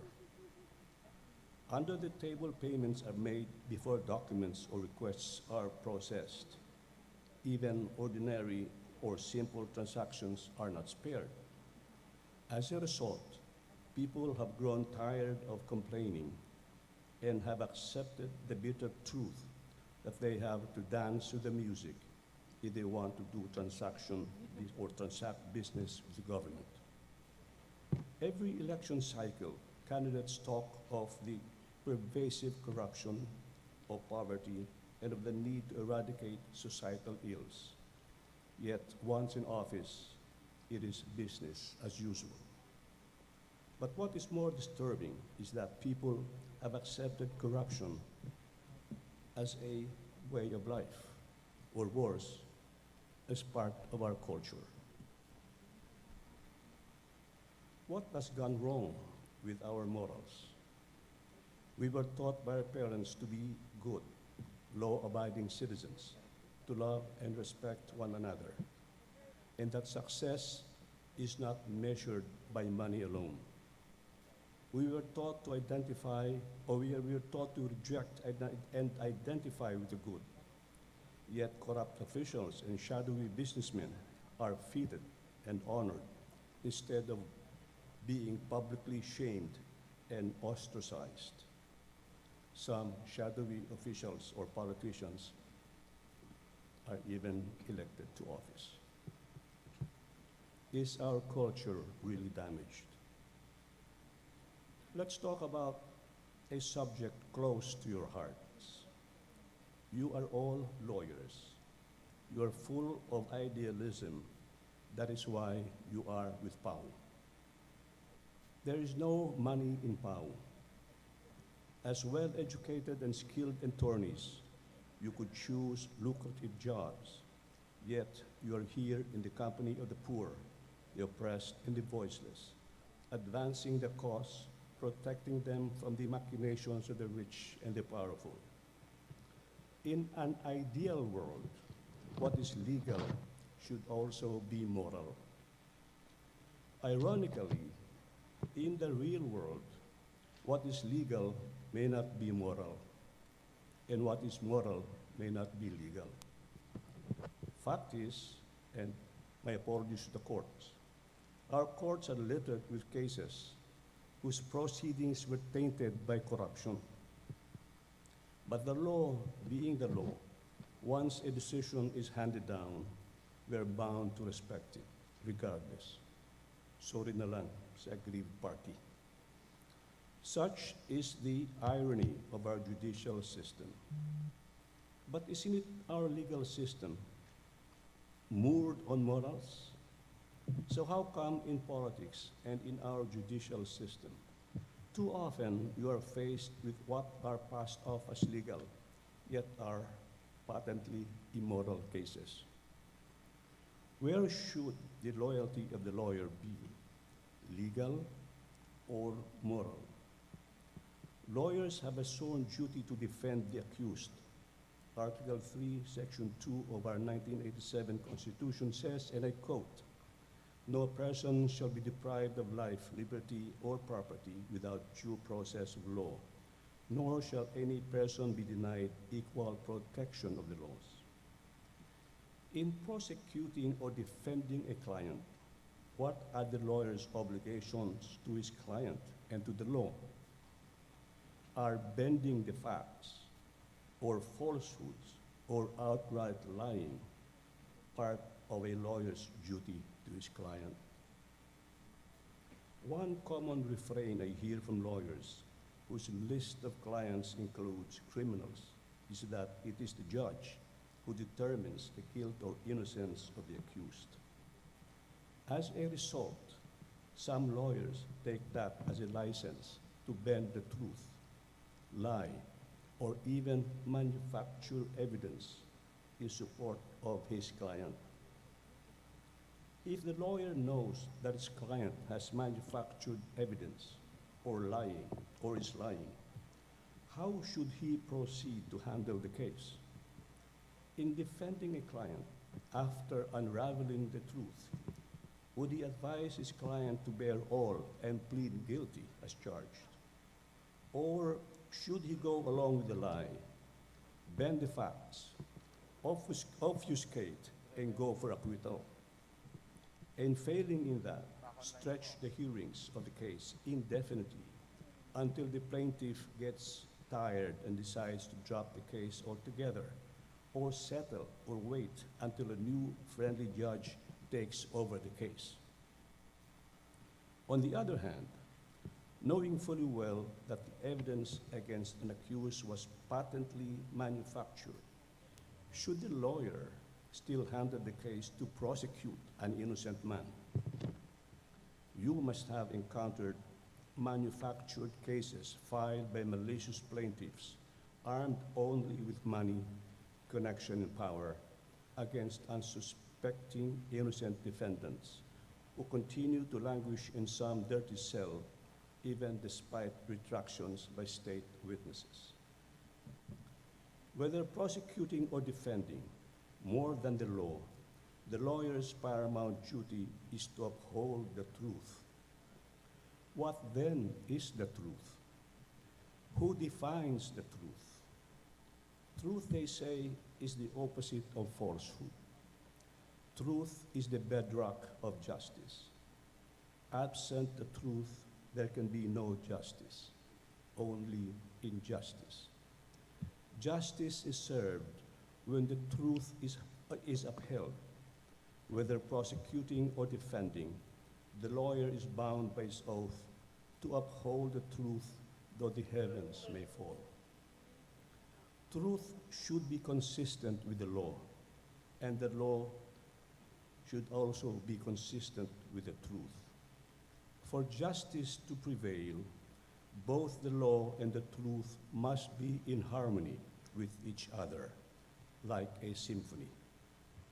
Otherwise, if the law and the truth do not rhyme, there will be falsehood and injustice. Yes, our judicial system may be deeply flawed, but it certainly is not hopeless. Yes, there are hoodlums in robes, as well as corrupt lawyers, prosecutors, and businessmen who rob the Filipino blind and heap injustice on the poor, on the people. Yes, almost always, these corrupt government officials get off the hook or are acquitted by the equally corrupt prosecutor or judge. But there remains an abundance of lawyers, prosecutors, and members of the bench whose moral compass are demonstrably unshakable, and this is what gives us hope. Remember Dengbaxia? In November 2017, more than 830,000 children were vaccinated with Dengbaxia. an anti-dengue vaccine manufactured by the French pharmaceutical firm Sanofi by our own BOH officials as part of a phase 3 clinical trial. 600 are believed to have died as a result. Of the dead, 166 were autopsied and revealed that their deaths were dengue deaths, with quotation marks.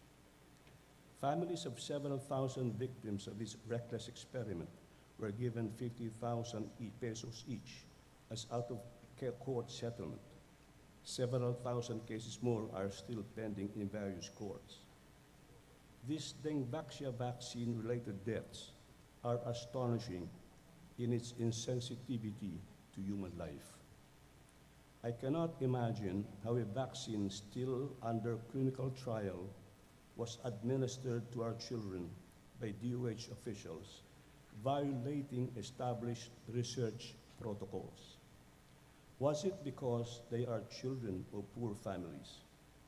And because they are poor, they could serve as guinea pigs to a yet unlicensed vaccine? Is it because Sanofi and some top DOH officials view the lives of our poor as worthless and therefore expendable? In the meantime, the victims' families are still waiting for justice 4 years after the cases against Sanofi and DOH officials were filed in 2018. The long wait is legal, but is it moral? Let's talk bigger political issues. Article 2, Section 26 of our 1987 Constitution says, and I quote, "The state shall guarantee equal access to opportunities for public service and prohibit political dynasties as may be defined by law." Yet, despite that clear prohibition, our political landscape is filled with elected officials who are related to one another or who belong to only one or two families, but still related by blood or by affinity. Our Congress should be elevated into the ranks of Ripley's, believe it or not. Is it legal? Yes, but is it moral? Instead of retiring once their terms of office end, their next kin, spouse, children, or close relative takes over in the interim, hold the position until later when the patriarch is again qualified to run. Parang musical chair. Is it legal? Yes. But is it moral? Turning to the more recent Senate Blue Ribbon investigation into the alleged sugar importation mess, it should not have been an issue at all were it not for some unthinking Malacanang officials who acted either with a knee-jerk reaction or malice or both. Imagine former Press Secretary Angeles going guns ablaze, announcing to the media and all that heads will roll. The CRA board was illegally convened, among other inane statements, even before she could gather all the facts. Or maybe she did gather all the facts, but was directly ordered to spin a narrative to shield the president and the former executive secretary from public ridicule or criticism for approving the importation or the import of 300,000 metric tons of sugar. To protect the principles, they flew Agriculture Undersecretary Sebastian and the SRA board members under the bus. To begin with, there was no issue at all. The press office did not protect the president from any possible fallout from a planned sugar importation because there's nothing to protect the president from. He has done nothing wrong. Even assuming President Marcos did authorize the importation of some 300,000 metric tons of sugar and then suddenly made a U-turn and scrapped the importation order altogether or capped the importation to only 150,000 metric tons. What is wrong with that? That is the prerogative of the president. Protocols were followed by Undersecretary Leo Sebastian. the SRA board was convened virtually, of course because of COVID concerns, but otherwise consistent with the formal procedure. They even had a personal talk with the president and former executive secretary on 2 separate occasions in Malacanang. Sebastian signed the importation order under the authority given him in a July memo authorizing him to sign for and on behalf of the Secretary of Agriculture, President Bongbong Marcos Jr. So where's the beef? The Senate Blue Ribbon Committee got into the act post-haste. An investigation was conducted into the alleged anomalous importation order and other attendant issues. Resource persons were invited, including Sebastian Rodriguez and some others. The Senate Blue Ribbon Committee had recommended the filing of criminal cases against Sebastian and the members of the SRA board for alleged infractions of the law, among them the faking of president's signature, the unauthorized convening of the SRA board, and the unauthorized importation order. In doing so, the Senate Blue Ribbon Committee members devalued themselves, playing footsie the powers that be. Never mind if Sebastian and the SRA board members did their jobs faithfully as required of them. Despite the overwhelming evidence to the contrary, the committee indicted Sebastian and others, demonizing them, pilloried them publicly for no apparent reason save to earn pogi points with Malacanang. Is this legal? Yes, but is it moral? No. That is why occasionally we hear calls from people to abolish Congress. Now, that is illegal. But yes, it would also be moral.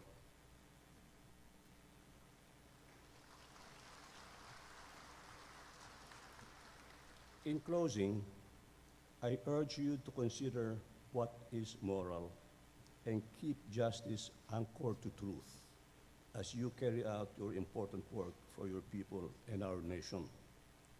This you have done faithfully, and I have no doubt at all that you will continue to do so. That is why, despite the problems and challenges we face, I say that where there is POW, there is hope. Thank you. Thank you.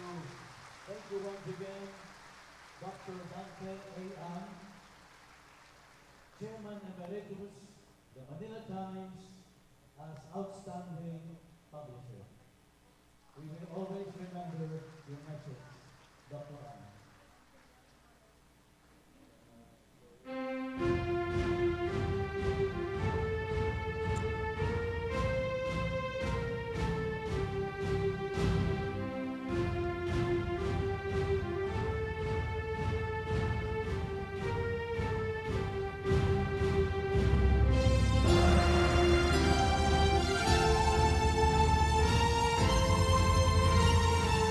Thank you very much, sir, for supporting the Public Attorney's Office.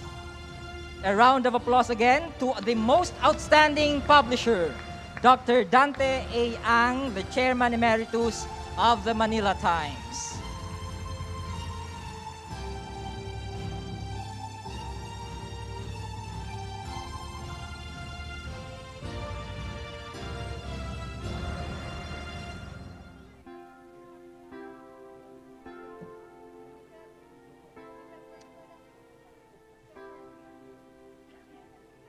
At this juncture, ladies and gentlemen, we will resume the conferment of loyalty awardees for 18 years.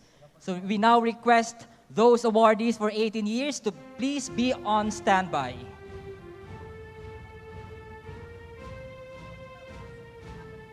Yes, Coach.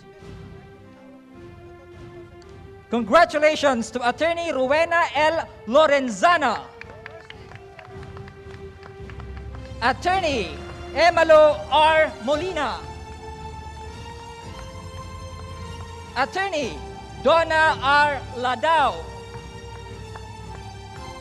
A round of applause to Attorney Venice May Garfin. Congratulations to Attorney Arnel C. Manuel. Attorney Andrew Ruben S. Daculan Jr. Attorney Darwin A. Digia. For his enduring loyalty to PAO, congratulations to RPA Serviliano Santiago A. Lorenzo III. Attorney Ricolino L. Ayuban. Congratulations to Attorney Voltaire C. Mojica. Congratulations to Attorney Nicanor M. Cuevas Jr. Attorney Francis S. Mandokdok. Attorney Maria A. Calindas.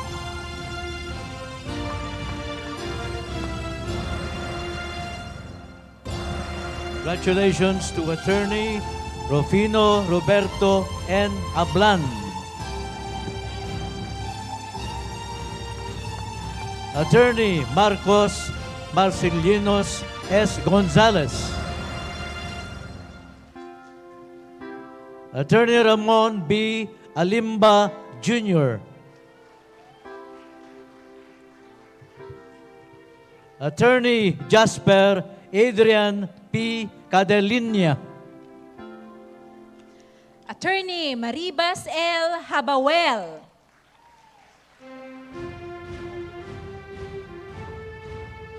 Attorney Jesus Laurel B. Ilagan. Attorney Romel V. Castro.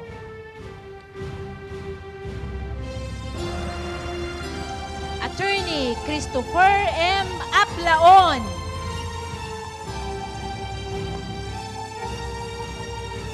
Congratulations to RPA Maria Jerry R. Kalinawan.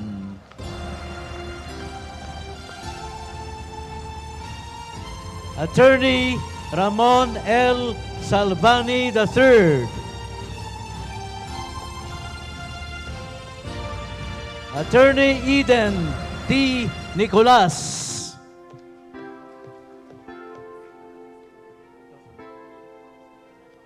Attorney Rolando L. Gragasin.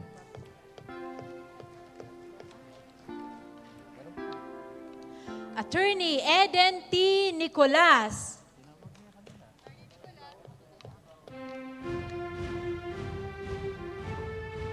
Congratulations to Attorney Misael D.J. Bidon.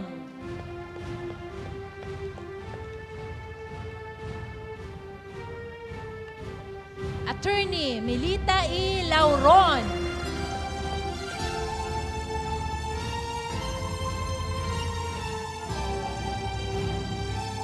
Attorney Annie Luz B. Salanguet Berniza.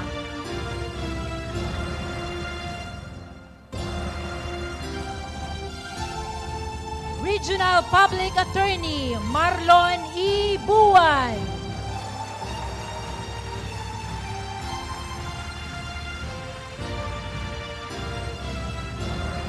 Attorney Jesus Francisco V. Fortuna.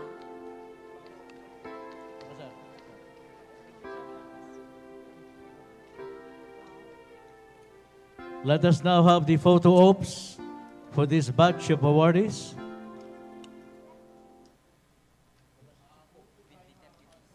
With the two deputies. Photo opportunity with Deputy Chief Public Attorney Annalisa Soriano and Deputy Chief Public Attorney Silvestre Mosing.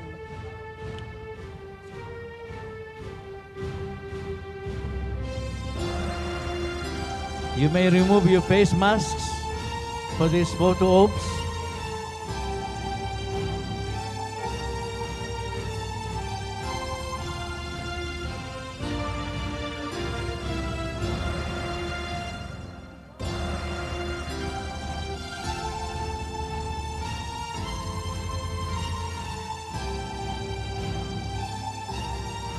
Sige, more awardees, please. More awardees, please. Stand by lang kayo, ha? Okay. Please, makibalik lang po sa likod. You'll have Please another on photo ops standby. with the chief. In the meantime, we shall proceed With the in the calling of the other awardees.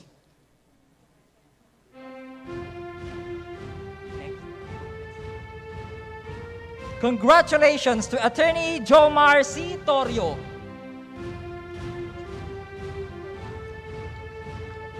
Attorney Reynald Benjamin H. Chu.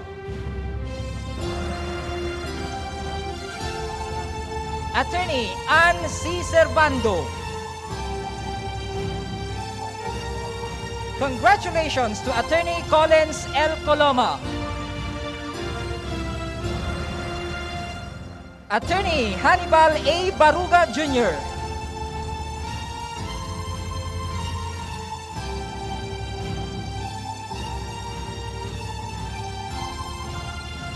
Attorney Ann Sorianoso Estomo.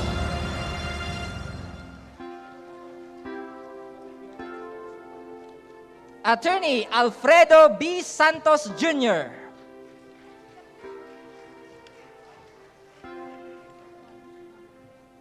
Another loyalty awardee, Attorney Joel B. Balakit.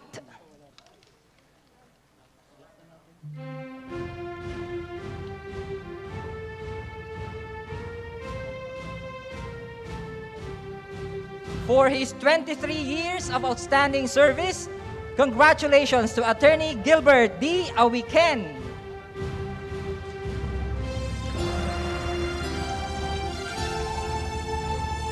Attorney Midel G.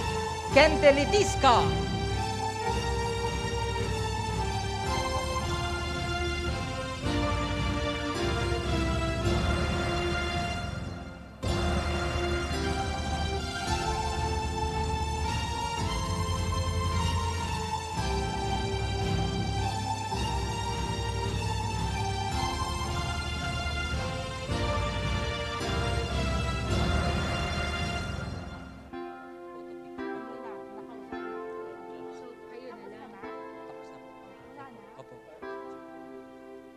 We would like to invite the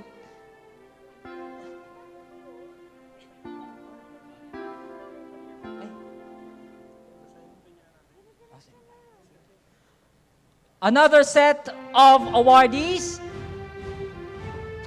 Attorney Collins L. Coloma, Attorney Francis Xavier R. Laigo, Attorney Nicanor G. Garcia, Attorney Ian R. Derez,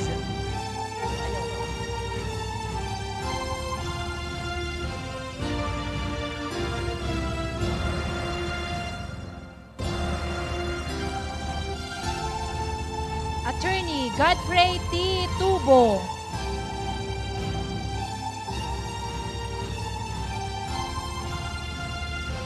Attorney Glessy E. Macaranas Basco.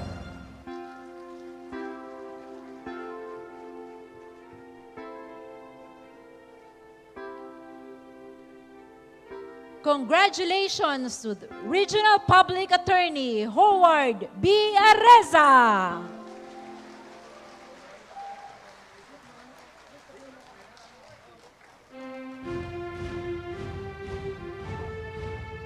Attorney Rudel T. Abogado.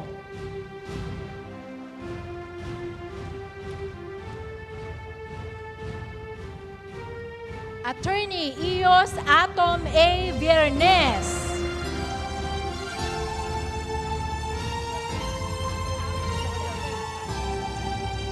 Attorney Edwin M. Aguirre.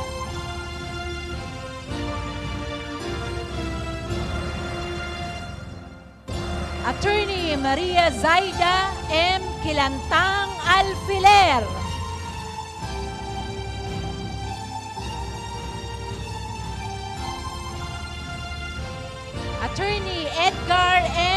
Conde.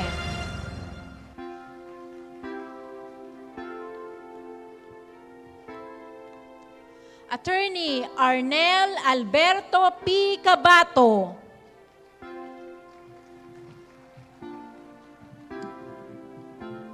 Attorney Hilda C. Quimado Magbanwa.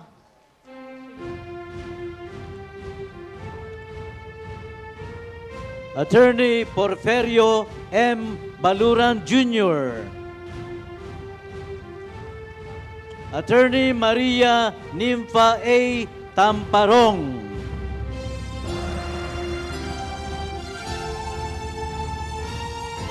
Let's have a photo ops for the awardees.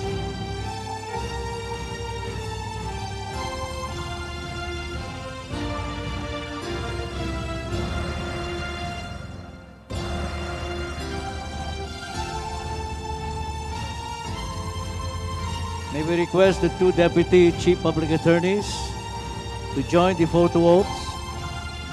You may remove your face masks for this purpose.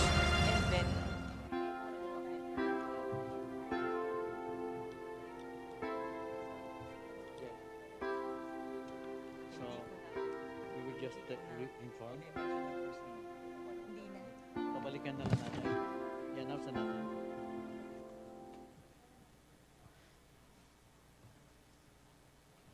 Congratulations to all awardees. May you all continue serving the public through the provision of free and quality legal aid with the Public Attorney's Office in more decades to come.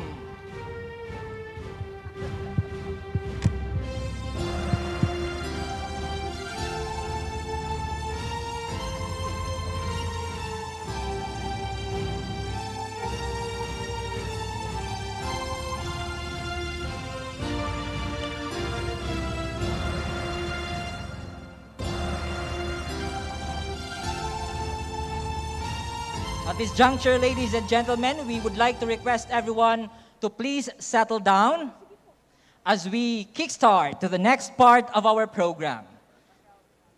Kindly contact, message, or call your fellow public attorneys to return to their respective seats before we officially begin the MCLE proper.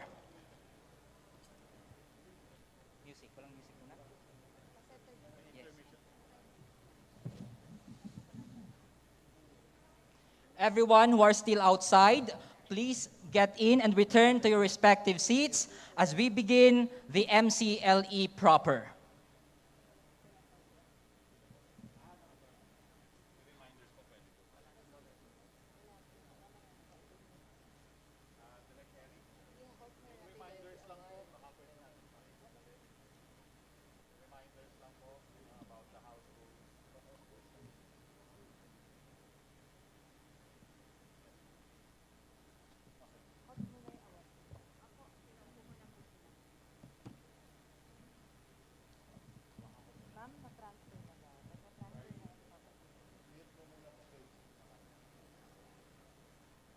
We will continue the conferment of our loyalty awardees later on as we begin our preparation for the conduct of the first lecture on this MCLE Accredited National Convention. Fellow public attorneys, let us all settle down and gather our full attention to the MCLE proper. We now give way to our very first MCLE speaker. A Hubert H. Humphrey Fellow in 2012 to 2013. He is currently the Regional Trial Court Judge of Branch 207 Muntinlupa, a professor and bar reviewer in the Faculty of Civil Law at the University of Santo Tomas, lecturing on family law, evidence, and legal ethics. Also a part-time lecturer at the College of Law of Lyceum University of the Philippines, the University of the Philippines Law Center in its mandatory continuing legal education program for criminal law and procedure, the Department of Justice, and the Philippine Judicial Academy of the Supreme Court for trafficking, violence against women and their children, and child abuse. To give us a lecture on the recent SC issuances and mediation, let us all welcome the Honorable Judge Philip A. Aguinaldo, Regional Trial Court, Muntinlupa.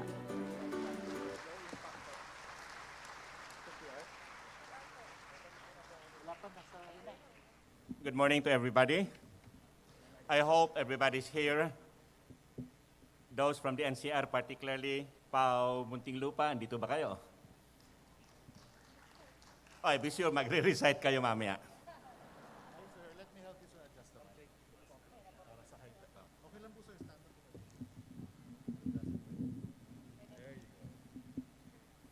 Okay na, okay na. Andyan yung...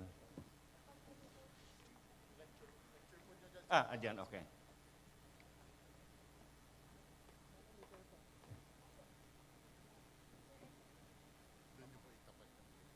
Saan dito sa...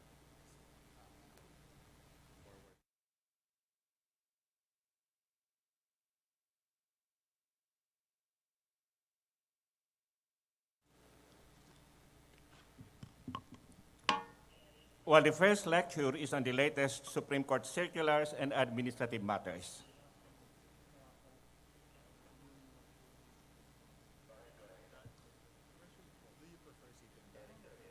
Sitting down na lang siguro. Okay, medyo mahaba-haba. It's 2 hours. You can sit here. Yes, okay.